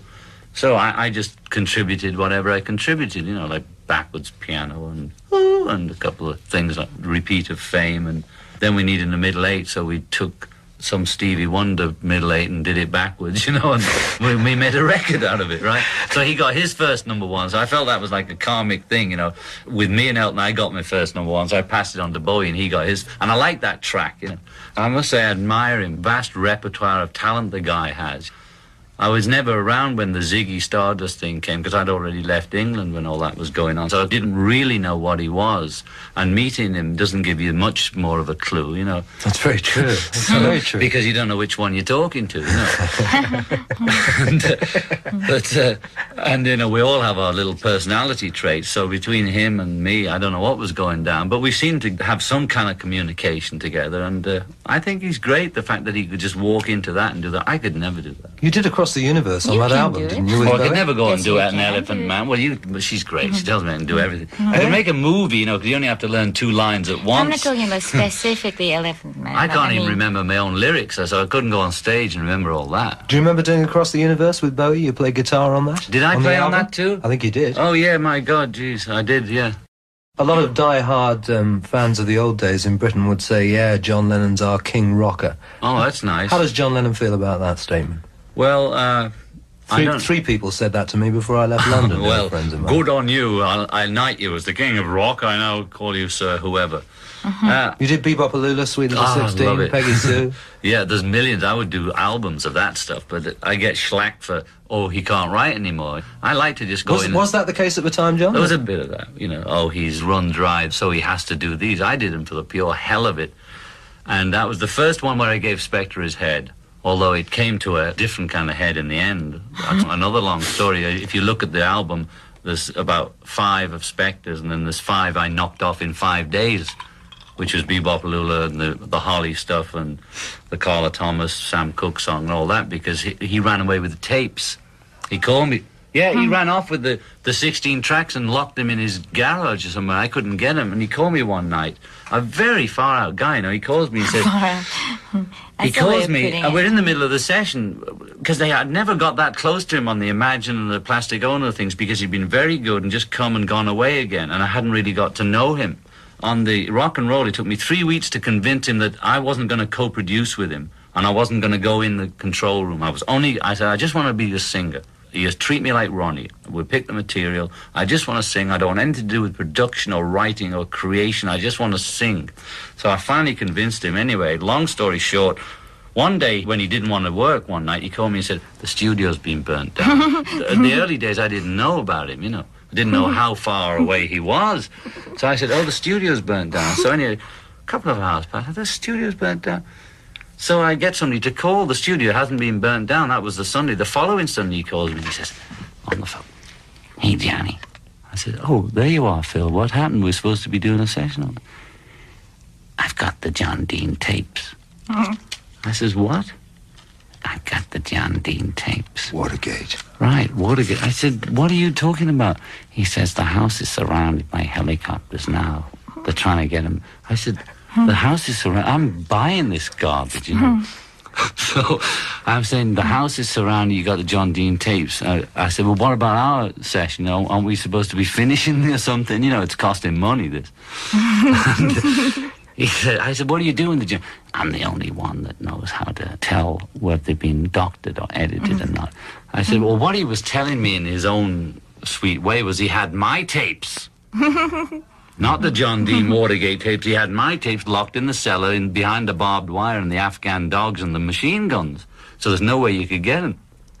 So that album was stopped in the middle for a year. We had to sue through Capitol to get him back off him. By then it had been going on and on and on, and it was the Tampax Lost Weekend period as well, and it was all hell was going on. And I'd somehow got committed to producing Harry Nilsson's album, which... That's when I sobered up in Harry Nilsson's album, because I took Keith Moon and Harry and all them, and I'd lost the John Dean tapes, I'd lost them, so that album was quit. I'd promised Harry in a drunken stupor I'd produce him, and we rented this house. I thought, get them all in one house and they'll behave themselves. So we got Keith Moon. It was the wrong thing to do. I had Keith Moon, Harry Nilsson, and Ringo. All these people living in a house on the beach, formerly where Kennedy and Marilyn had been, or something like that, on one of those L.A. houses on the beach. And one day I realized, Jesus, I'm the producer. They're going to be asking me where the tapes are. And we'd go in, the bottle would be out, and everybody was just falling on the floor, and nobody was working. So I sobered up then. I just quit cold turkey, the drink. Finished off Harry's album. Harry doesn't know when to quit. He wants to go on and on and on. Mixing, every time you mix it, he wants to do it again. So I ran away to New York with the Harry tapes. I didn't steal them. I said, "Harry, you got to leave me alone to finish this. I'm supposed to be producing it." He followed me to New York. I finally had to tell him and say, "Harry, get the hell out. I want to finish this record." And we got the rock and roll tapes back from Spectre finally. And I was in the middle of Walls and Bridges. And all hell was going on, and I finished off the rock and roll thing in 5 days. I did about 8 tracks, all in one after the other, because what I found is when I just sort of relaxed, all the words to Stand By Me, Be Popular, I knew them all from being 15. They all just came back like that, so it was simple. But funnily enough, at the end of the rock and roll, on a track called Just Because, which Phil wanted me to sing, I didn't know it that well, you hear me saying, "And so we say farewell from Record Plant West."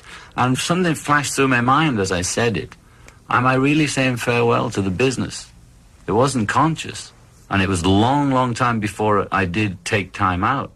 And I looked at the cover, which I'd chosen, which is a picture of me in Hamburg. That's right. First time we got there. And the other famous picture that's around in all the Beatle books is a picture of me on stage with the group before Paul had joined. And I'm in a white jacket. It's in the Hunter Davis book and all of them. That was the day, the first day I sang Bebopalula at a church fete with a band called the Quarrymen. It was the day I met Paul, and he was in the audience. A mutual friend had brought him. So I thought, is this some kind of karmic thing? Here I am with this old picture of me in Hamburg from 61, and I'm saying farewell from Record Plant, and I'm ending as I started, singing this straight rock and roll stuff. Because that was really the last record I made, even though it came out at a different order from Walls and Bridges, I think. They came out backwards order because of what... Then there was the Shaved Fish album, which was a collection of hit singles. Well, hit and misses, I think, you know, on Nears. That was another thing. Was it a subconscious move? Did I know I wasn't going to be on Capital EMI anymore? I had no thoughts about it. But what I found out was when I went to look for the Cold Turkey master tapes, nobody knew where they were. I had to use dubs of Power to the People because the tapes had gone. Nobody gave a damn at the record companies because they weren't that big enough for them to be interested. So what I realized, if I don't put this Shaved Fish together, that's why I didn't call it Oldies but Goldies or the best of, because it wasn't. Some of them didn't hardly get any airplay. But I thought if I don't put this package together, some of the work's just going to go. It'll be lost forever. So I put it together and sort of, at least it's there now for anybody who's interested. On that subject, are you aware of the amount of Beatles product that has been reissued in various forms over the last few years? We've had an album of the Beatles ballads, we've had the Beatles doing rock and roll, we've almost had the Beatles doing things the Beatles didn't do. Yes, I know.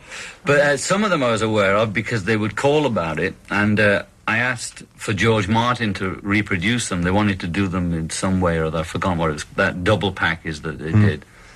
And I was involved in that respect about just checking the condition of them, because I didn't want lousy versions going out. I wanted them to be as was. And I asked Capital EMI or EMI Capital, whichever it is, please ask George Martin, would he take care of it so that at least he knows what to do with it. I didn't want some strange guy making dub versions of it and putting it out, because some of the versions that were going out, the reissues, were pretty poor. I hadn't even listened to them because I just presumed they'd take the tape as we made it and make a master and put it out again. But they didn't. They'd been screwing around with a few of the early ones. I didn't know that till it was too late.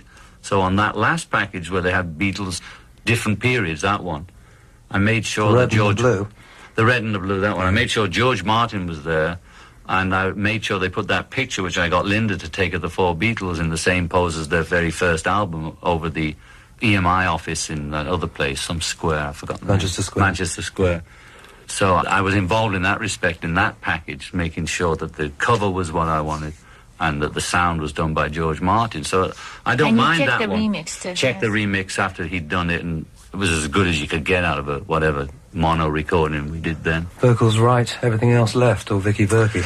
Yeah, that was surprised me. I don't know what we were doing then. I want to talk to George Martin about that. Why were we always putting the drums on the right, and why wasn't it in the middle? I was surprised. I always thought in terms of mono, anyway. I wasn't that sold on stereo. Almost made Kenny Everett an extra Beatle, you know. Oh, yeah, Did some wonderful editing jobs. Well, Jack Douglas, who worked with us on this thing, Double Fantasy, and he worked with us on Fly, approximately Mind Games. He goes way back. He was the young engineer those days. He put the strings on Imagine. And, yeah. Well, he was saying that the way they learned how to reproduce Beatle music in studios and on stage was because of those extraordinary stereo things. They could isolate the vocals, the harmony, and learn that, and then isolate the other side and learn that, and that's what they were doing.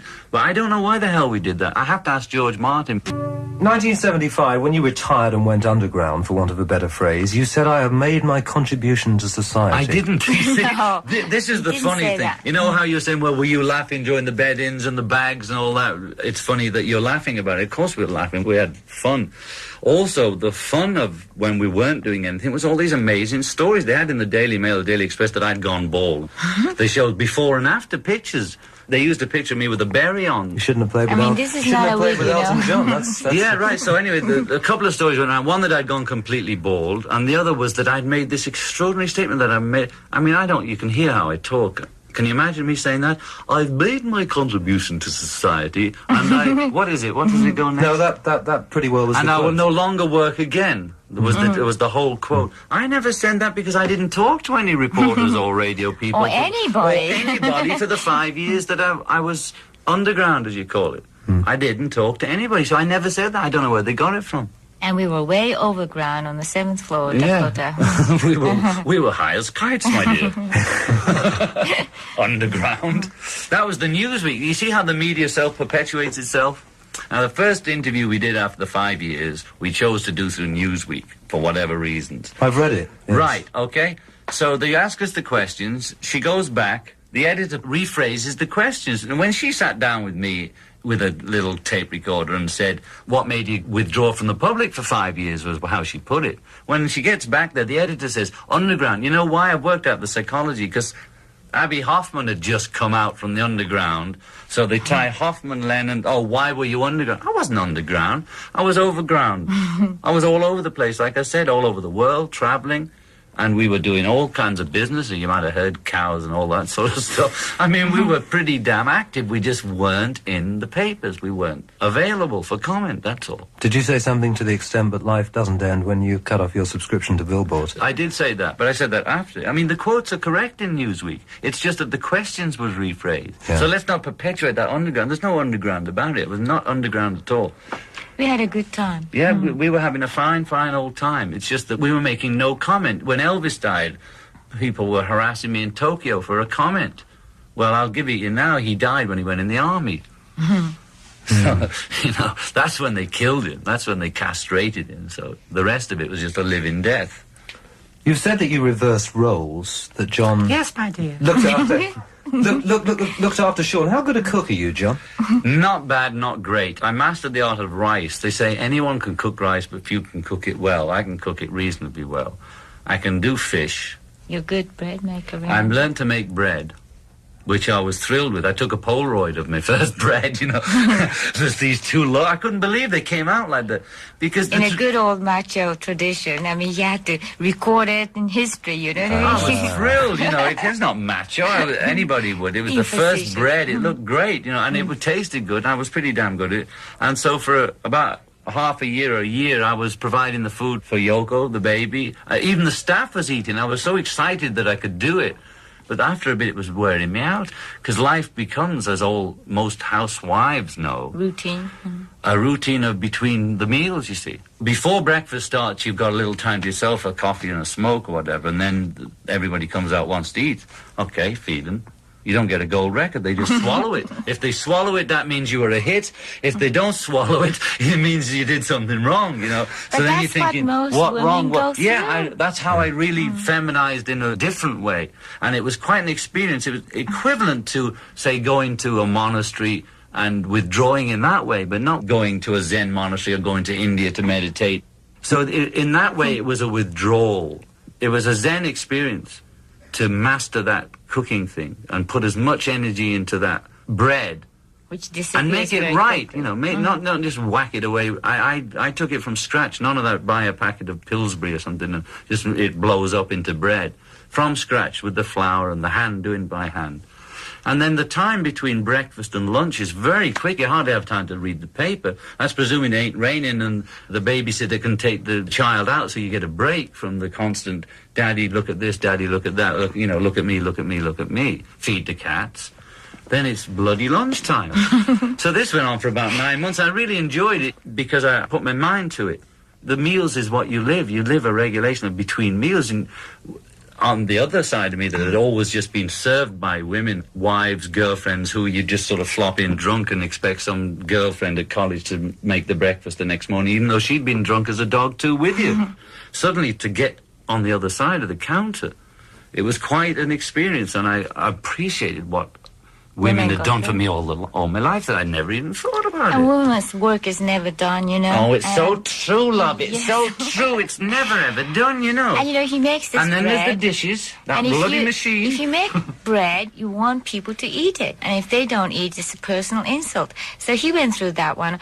Well, Yoko, aren't you eating this? I made it. You didn't like the bread, Yoko. No, it's just that I'm not hungry, well, thank you. The mother's always hanging around saying, eat up, clean up your plate, because she's put all the sweat into it, and then the kid comes and says, I don't like sausage. Did you become a dictatorial mother, and did you not appreciate... No. No, he wasn't, but he was going through the experience with a, sort of tongue-in-cheek way. And they love the bread. I make it 2 on Friday. It's supposed to last a week. It'd be gone Saturday afternoon. Woof.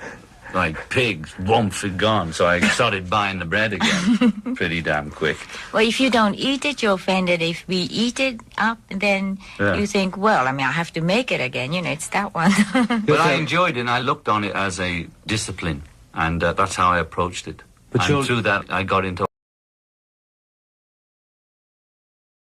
And one of the most important facets of that world, surely, was that it gave you a great deal of time to spend with your son, Sean. Yeah, because between Yoko and I cannot do figures and numbers. I'm not good at business. And somebody had to take the care of business, whether it was beetle apples or surviving inflation or whatever you call it.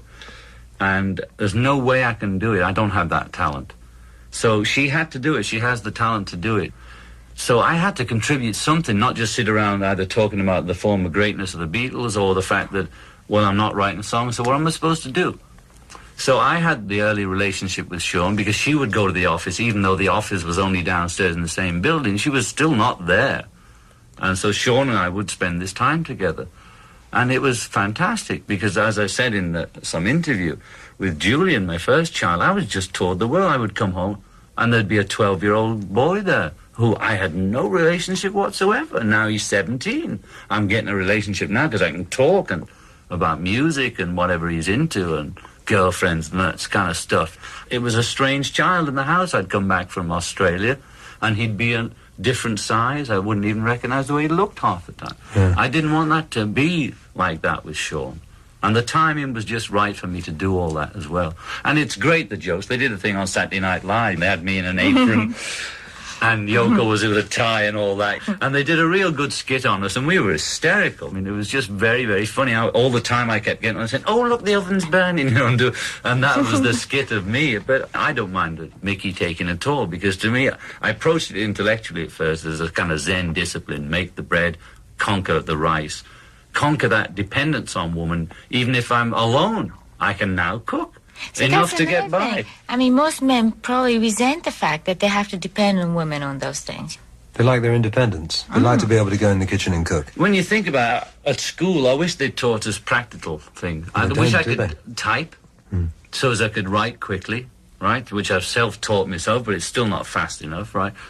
I wish I'd been taught to cook, so as I could look after myself when my auntie was not there or something. I know you were there most of the time, but sometimes you weren't there. But whenever, when I was a bit older and coming in at odd times or getting in a flat when I was at college, suddenly there's this tin of beans, or living on fish and chips. If you just taught to cook, type, and a few practical things, and to drive, instead of all this garbage about the spinning jenny, who gives a damn about the spinning jenny, Now, I want to ask you about writing. I mean, writing 10 songs in a week, as I believe you did, we mentioned it earlier, for the Walls and Bridges album. That seems to me to be an awful lot of pressure. How exactly do you go about writing, John, these days, or both of you, in fact, as a combination? Which of those two is the more important? Looking back at it, whenever I comment about writing, I always seem to have been suffering, whether it was writing Day in the Life or whatever. It's some kind of suffering, so I always seem to have an intense time writing and thinking this is the end and nothing's coming and this is dumb and this is no good and all that business. So not writing for the 5 years, which I didn't pick up a guitar or anything, and not trying to write, not making an attempt to write or anything like that. So what you said about Walls and Bridges applies to Double Fantasy. I was in Bermuda and Yoko was in New York doing some business. I was in Bermuda with Sean and the nanny and that kind of stuff. And then when we made a tentative decision to make a record, I didn't have any material. Then suddenly it all came to me. All the songs that are on Double Fantasy all came within a period of 3 weeks in Bermuda after 5 years of nothing. Not trying, but nothing coming anyway. No inspiration, no anything. Then suddenly, boom, boom, boom, boom, boom. See, he's a very fast writer because it's an inspiration. It just comes through him. So it's just a matter of writing it down almost. When we did Double Fantasy, I was in New York and he was in Bermuda, and we would sort of communicate on the phone. I would say, well, what about this? And then he would call me maybe 4 hours later and say, what about this? We'd be singing to each other. And that was the dialogue. It was very strange. And we went through sort of like a paradoxical feeling of, well, half resisting. Well, I don't want to hear a song now. I'm very tired. But, well, I mean, I've heard yours. Oh, right. Well, let's hear it then. That sort of thing. I went through that. And then we were going to go to the studio. And because of that, I felt we're both big-headed people. And so maybe we're going to fight like crazy over remix or this and that. Because we both have very definite ideas. And I'm sure that John felt that way, too. John must have felt, well, can we really work together? But somehow we worked so well, and we were all prepared to maybe have a difficult time, but don't you think so? Yeah, it was the easiest session I've ever done, I think. 5 years is an awful long time. What sort of mental discipline did it involve resisting picking up a guitar? Well, it wasn't a matter of resisting. The first half a year or year, I had this sort of feeling in the back of my mind that I ought to. And I'd go through periods of panic because I was not in the NME or the Billboard or being seen at Studio 54 with Mick and Bianca. I mean, I didn't exist anymore. I got a little fear of that would come like a paranoia, and then it would go away because I'd be involved with the baby or involved with whatever other business that we were involved with. But that only lasted about 9 months, and then there was suddenly like it just went away. And I realized there was a life after death, there was a life without it. Did you enjoy that realization? It was great. It was like, oh my God, and I would sit around thinking, what does this remind me of? What does this remind me of? I thought, this reminds me of being 15. I didn't have to write songs at 15. I wrote it if I wanted to, or I played rock and roll if I wanted to. I didn't have to do it. I didn't have some imaginary standard set up by me or some group of critics or whatever. In other words, back to the days before the pressure started. Yeah, so I sort of got back to that, and then that's when I suddenly could do it again with ease. The most enjoyable thing for me, apart from putting them on the tape when you first put them, is the inspirational in the spirit. Because when the songs really come and you're not sitting down like a craftsman writing, I can do that. You know, you want a song about bananas for a movie, I could do that. Okay, you know, I'm quite capable of turning it out like that. I wouldn't enjoy it so much maybe, but I could do it on that level. But my joy is when you're like possessed, like a medium. I mean, I'll be sitting around and it'll come in the middle of the night or the time when you don't want to do it, you know. That's the exciting part. So I'm lying around, and then this thing comes as a whole piece, you know, words and music, and I'm thinking, can I say I wrote it? I don't know who the hell wrote it. I'm just sitting here and this whole damn song comes out. So you're like driven, and you find yourself over on a piano or a guitar, and you put it down because it's been given to you, or whatever it is that you tune into. How did you find him during this period, Yoko? Yes, he was doing that, and of course I was doing that too. We're very similar that way, you know. So when it comes, it comes. But were you relieved that he had finally decided to lay down the guitar and rest? We weren't suffering or we weren't feeling worried when we were just relaxing. So there was no strong feeling of relief. In fact, the nicest thing about Double Fantasy was that while we were making, we were fully aware that we didn't have to make it. We were making it, we were enjoying it. But we could always go back to the other life, because the thing was that we now know that we have the other life as well. It's not like we have to always be in the front, you know. Yeah, so that was the joy of it. It's the same joy now. Had it not been accepted, and by now it has been well accepted in England and America and various parts north and south of the world. But if it hadn't, we would have been hurt, but then one wouldn't have wanted to kill oneself or go back to the bottle because somebody didn't like your record or whatever. So knowing that gives you a kind of freedom that you have when you're younger, when you don't have a past to live up to. And that's the joy of it. Were your friends very surprised that you adopted that stance as far as taking the 5 years off were concerned? I mean, was there any external pressure which people put on you and said, come on, John, what's happening? There was a lot of... That's why remember when you asked me, I think it was off mic before we started, you know, you got any English friends in town? Well, suddenly when Mick Jagger or David Bowie or Elton John came to town, I wouldn't respond, you know, because they'd always want me to go down to the studio or to the clubs, and I didn't want to get in there again. It's like birds of a feather. So I didn't want to go back in that pressure part of my life again. I wasn't ready to do that. And there was pressure from friends like that. And Mick did this whole spiel in The Observer in London, which I read in Tokyo, because we spent half the first 3 years of Sean's life, half of the early 70s in Japan, 6, 7, 8 months at a time. I got this version of it in Tokyo, where Mick was saying, come on, John, get out of there. Everybody was sort of on my case, as they say, saying, how dare I not be doing it? You know, what's it got to do with Mick whether I'm not doing it? All the rock stars were commenting about what I was not doing. You know, I couldn't understand them. I thought, how square of him, you know, how dumb. He's going on about you hiding behind your kid, you know. He's trying to be nice about it. He wasn't attacking me, but it was sort of with a little edge to it. He said, I like John very much, but he's hiding behind Sean, and why doesn't he get his finger out? And Yoko's got him locked up. I know what that is like. Don't kid me that you're doing it for the family, because you can have both. Well, he lived to learn that lesson, because he didn't have both. And that was before he split with Bianca and the child and all that, and that which I feel sorry for him about, the pain that one goes through separation and having a child involved. But I didn't feel as though I could have both, and it was more important to have a relationship with Yoko and with the child than to be seen. Another thing that we noticed in the 60s when we were waving flags and all these people who are trying to change society for the good and all that, they'll be running around with flags and banners, but at the same time they forget their family, and they have a split or, you know, divorce, and the children are ignored and the wives are resentful, that sort of thing. So we felt that we just have to try to clean up our personal life as well, and sort of like really take care of each other, you know. Well, even with the Jerry Rubins and the Tariq Alis and that, we'd always comment to them, and after they'd left, well, where's the women? You know, where's the women running Redmore? Where's the women socialists? Where's the women left-wingers? Where's the women in on the meeting about how they're going to overthrow the government or whatever the hell they were talking about? And Jerry's girlfriend typing his thesis or something, you know, was... Going to liberate the world, but Typical. they're all doing the typing and making the coffee, you know. Come on, this is garbage. But, you know, it took us time to sort of see through it all. To look at that period, John, musically, there was, of course, a song that you wrote for the Double Fantasy album, which explains in the lyrics exactly why you were content with the time that you spent, for want of a better phrase, withdrawing, as it were. And, of course, that song is called Watching the Wheels. Yeah. Andy Peebles was talking to John Lennon and Yoko Ono on December the 6th, 1980 in New York. In the fifth and final part of the BBC's tribute series, the conversation will cover John's new recording deal and the making of the album Double Fantasy. The programme was produced by...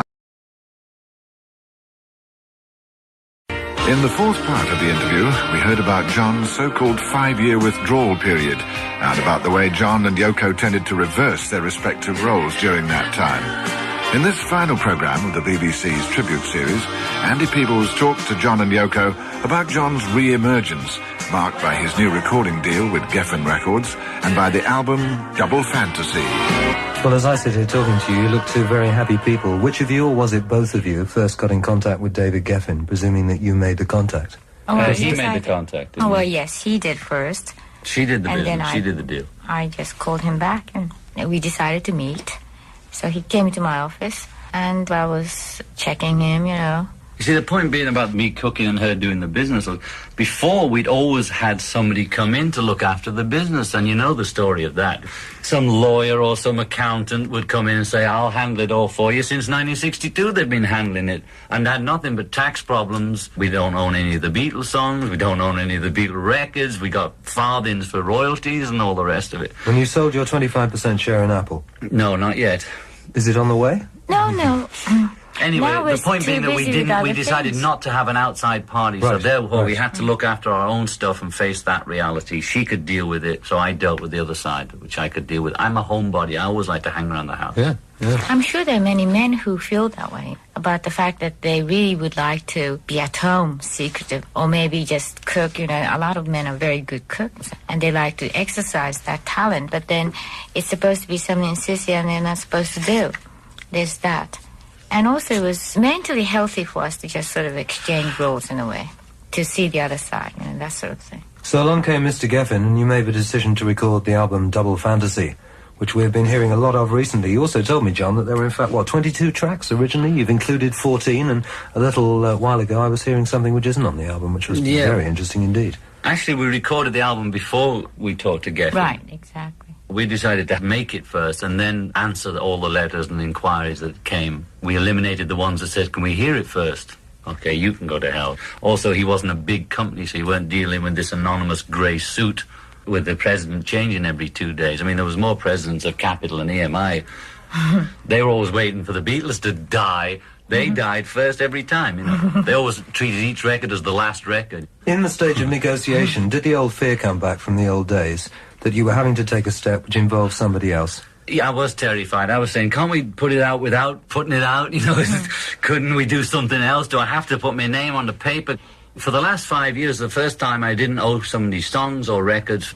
For the last 15 or 20 years, since 1962, I was signed up to somebody or other, and thankful to be in 1962. But what you sign when you're 21, and it goes on for 20 years, and they own your life and soul, and you can never get out of it. So I liked the 5 years when all contracts were free. I was free of any contractual obligation. When she finally says, well, you know, you're going to have to sign something to say that they have the right to put the record out. I was saying, are you sure? Are you sure? Why don't you sign it? You know, you put your name on it. I don't want to put my name on it. But we made arrangements which didn't make me feel paranoid, because I don't want to owe people nothing. The point of being a musician or an artist, to me, was the freedom. How easy was it to get musicians together? Oh, easy. They were was it? panting at the doors, man. They all couldn't wait to get in. All the ones I used to work with were sending messages, and I felt bad, but I didn't want to go back in the same bag, you know. I heard from Jesse Ed Davis and Klaus and all them, but I wanted to start really brand new. And we were very lucky, The only weren't we? guy I knew was Hugh McCracken, who'd worked on Christmas song and maybe a couple more tracks. And you got Andy Newmark on drums. Yeah, who toured with George. Somebody you'd known for a fair while, I presume. No, I No. might have met him backstage when George did some concert, not in New York, across the water. I never remember the Trent or New Jersey, somewhere. And I probably met him backstage. I don't remember him at all. Tony Levine, the bass player, fantastic. I didn't even know he existed. He's famous, but I didn't know he'd worked with all sorts of people. So, you know, the only guy I knew was Hugh McCracken. I'd used him. He was a New York guy.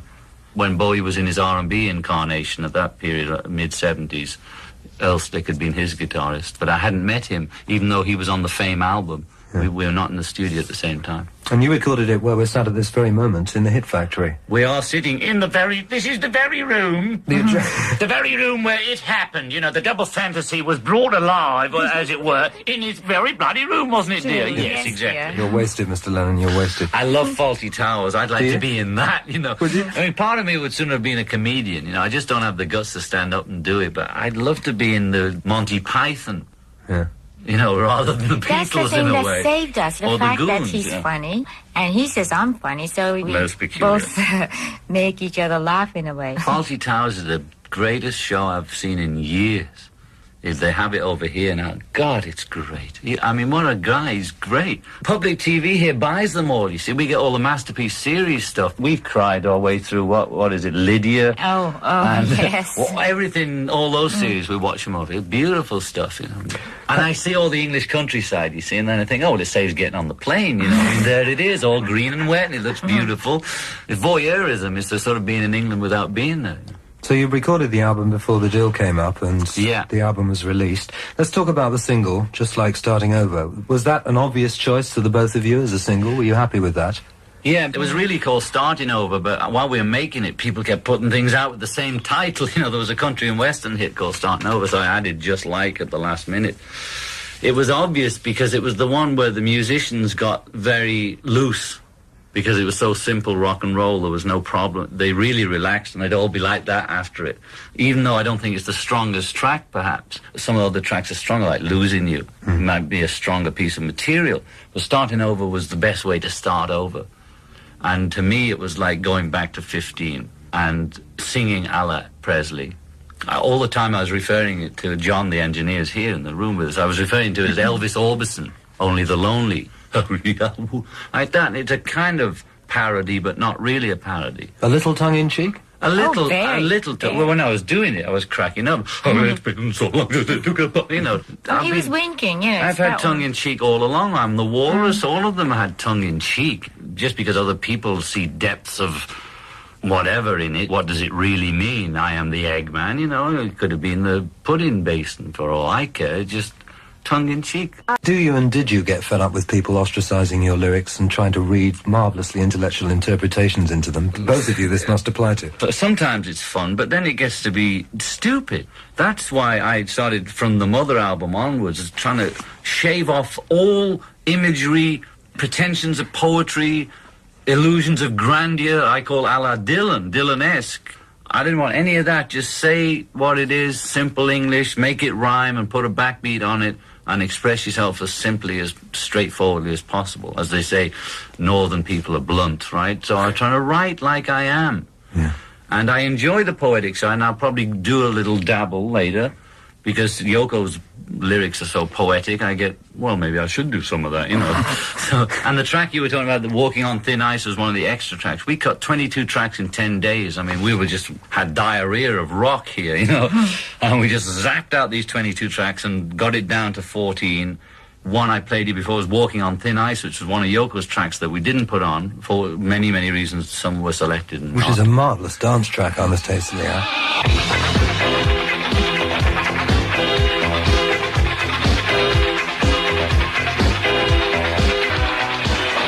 Kiss, Kiss, Kiss, which is the other side of Starting Over, is getting a lot of Yes. rock club, new wave, whatever you call it, disco exposure. So we made a special kind of disc for them, and we came up with the idea, why don't we give them something they don't have? And we made a kind of disco-esque, long 6-minute version of Walking on Thin Ice. There's a separate market, disco, or rock club, and it'll go out to them. And we throw in Open Your Box, which is the one that was banned. So we open your box for old time's sake. Tell me about Kiss, Kiss, Kiss, Yoko. What about? Tell them how you recorded it in the pitch dark, hidden behind these big walls here. Yes, well, you know, Kiss, Kiss, Kiss. I started to do it, and then I suddenly looked, and all these engineers were all looking, you know, and I thought, oh, I can't do that. So I said, well, turn off all the lights and put the screen so that they put the screen around me. And I did it that way. You know. We were all sitting there, we were saying, "What's she doing?" You know, you know, she was having an orgasm and nobody was there, and I was saying, "Well, it's called acting, my dear." Oh, very good, dear, very good. Yes, Ziggy Stardust. Do you get embarrassed in studio, Yoko, doing something like that? Do you want to be on your own and a bit shrouded? Well, we were all. So you can I'm sorry to interrupt, but there was John, me, and Jack, and Lee, the engineer, and a few people. We're all, you know, in there. And I'm glad I didn't know that. She's trying to do, you know, what is it? I got that image of that Japanese movie running through the grass, you know. Yes. Kiss, Kiss, Kiss is what it is, and the song itself will explain. And so if you listen to it, you will get whatever you want to get out of it, probably. But it's mainly sort of like a feminine energy and vulnerability that women are not getting scared of exposing now. And it's all right to show vulnerability. And in a way, it's like saying, well, this is woman.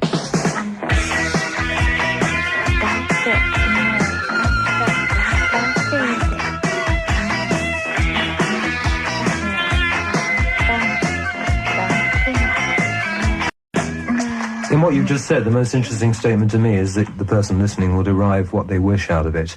Do you deliberately go to produce songs like that? Because it's rather like the movie business, isn't it? You can go and see an adaptation of something, and it sticks in your mind as being the adaptation that you might remember for the whole of your life. If you write a song and people can derive what they want from it, it's a very personal thing, isn't it? And that's a special way of communicating.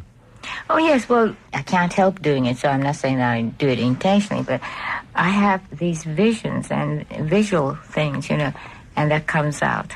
You can interpret a vision in any way you like, in a way. You know? Do you feel now at this stage that the team and the ease of writing is now back with you?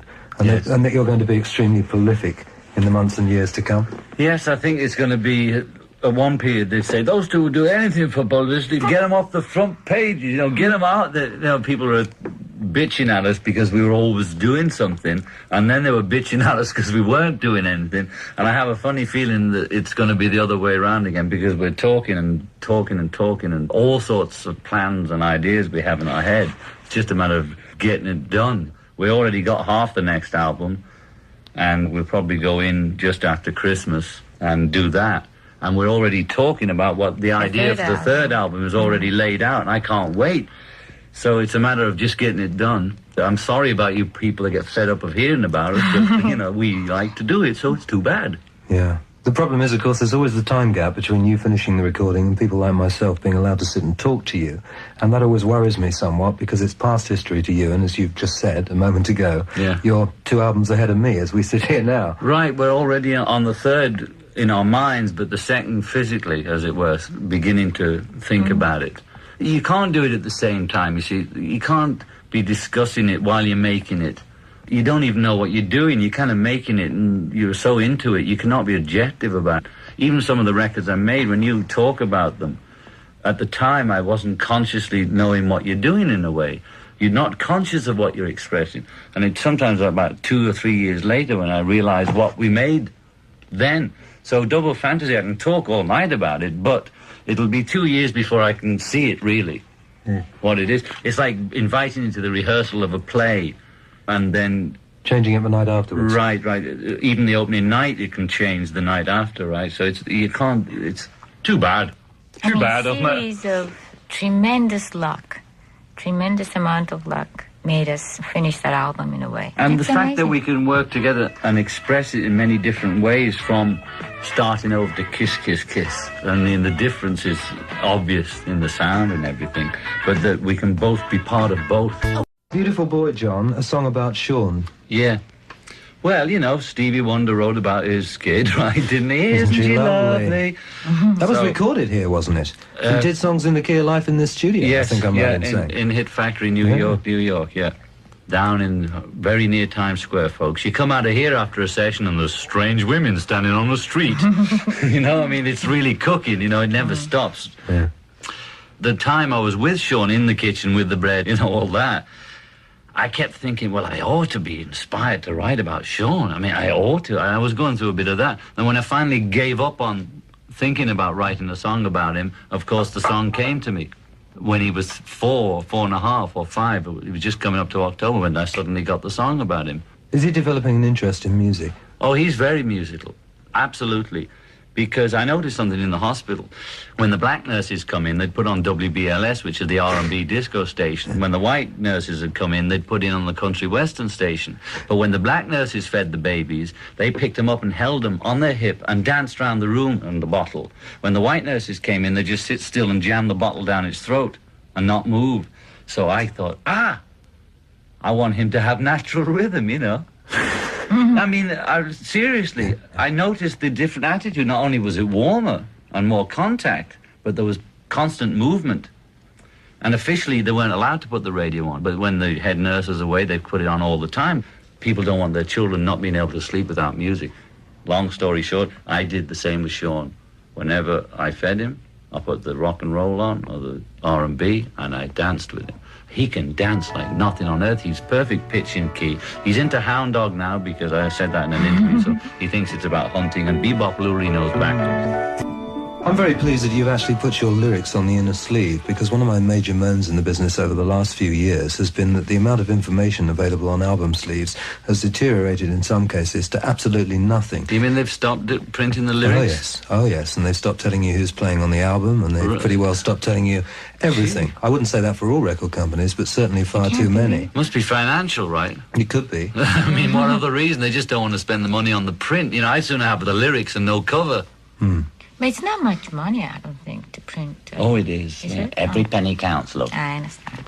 John, can we talk about I'm Losing You, which I think reflected your times alone in Hong Kong? Was that when you wrote that song? It was actually in Bermuda. I called her, you know, and I couldn't get through. Can you imagine it? To the office, she was... Because I was so busy. She was so busy, so many calls, and I couldn't... I got really mad, you know. And I wrote this song in the heat of passion, as it were, which is great for songwriting. Or anger, shall we say. But getting a bit distant from it, it is expressing the losing you of the 18-month lost. It was everything, losing one's mother, losing one's everything, losing everything you've ever lost is in that song. That's losing whatever. But sparked by the fact that I couldn't get through on the damn phone. Can't even get you on the telephone. And Woman, which is, I must say, a great favourite of mine. Oh, thank you. I like that one, although I'm sort of embarrassed because it sort of sounds a bit like Girl and a bit Beatley and a bit, but I do like it Why myself. does that embarrass you? Because I'm still a bit feeling I'm supposed to be macho Butch Cassidy or something, and tough Lennon with a leather jacket and swearing and all that, and I really am just as romantic as the next guy, you know, and always was.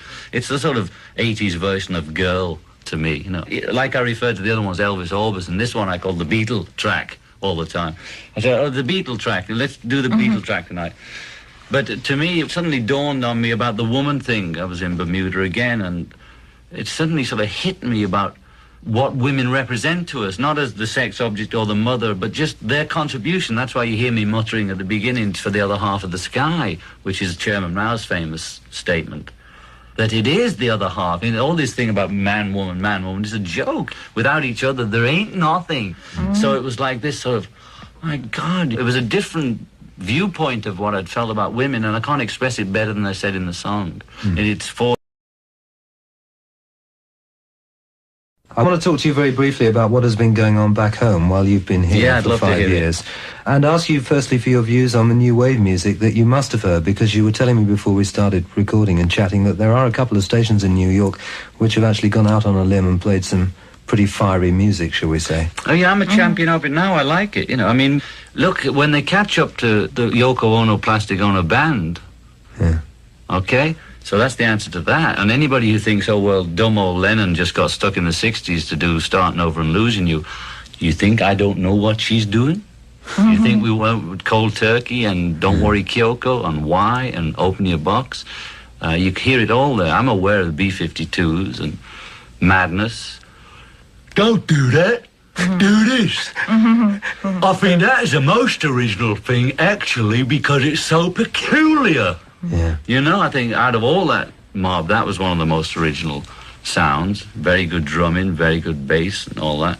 Now, as I said, I was listening to classical music and not really following it. I saw Sid Vicious die and all that on video in New York because they were all coming over here to make it in the Big Apple, as they called it. So whoever came through, I could see him on this cable TV thing they have here. So I saw Blondie when she was unknown on the cable TV. I saw Vicious when he was living in the hotel being filmed and doing all that stuff, whenever that was, mid-70s. How much of the Pistols' music have you heard? Only whatever they did a video of it. You know, there was a lot of videos of them down at Max's or wherever the hell they were hanging out and playing, and Johnny Rotten and all that stuff. And yeah, great. To me, initially on Impact, seeing all that, I thought, oh, that's how we used to behave at the Cavern before Brian told us to stop throwing up and sleeping on stage and swearing. I mean, like in Hamburg, I used to sleep on stage. We used to eat on stage. We used to swear on stage. We were absolutely au natural. But nowadays, they don't have to put a shine over on it to get a record contract, even though they are having a hard time with it. But still, yeah, I think it's great. I absolutely do. And when I was in Bermuda, a guy that works for me, Fred Seaman, had turned me on to the B-52s, Lenny Loveridge, or whatever her name is. Lenny Loveridge, yes. Yeah, Madness, about 2 years ago, but then I wouldn't listen. I'd asked him to go out and make me some reggae records and put it on a cassette, and on the other side he put all that stuff, B-52s and all that, about 2 or 3 years ago, whenever they came out. And I wiped it out, didn't even bother listening to it. I wasn't interested in anything other than what I was doing. But in Bermuda, I said, Fred, what was all that stuff you give me? Go and get me it again. And he brought me Madness, B-52s, Pretenders. And I said, oh, this is great. He said, well, I played it. I gave it you 2 years ago. Why didn't you listen? I said, I didn't want to listen then. And now I want to hear what's going on. Yeah. So I dig it. And you dig reggae, too, because you were saying that there are some stations here that actually play dub reggae. Oh, they played dub. In the last 10 years, the thing I missed most about England was reggae. And in the last 10 years, a lot of Caribbean people have come here from Haiti, from Jamaica, and all points down there, and they've created a whole community and a whole thing, and it's getting very hip, the reggae, different from England's reggae. There's more R&B in it over here. Down in Brooklyn, they're making it. And it's very interesting. They play the English reggae and the New York reggae and the island reggae. There's all different styles. And the dub reggae, even the DJs are on echo. Well, man, you come to on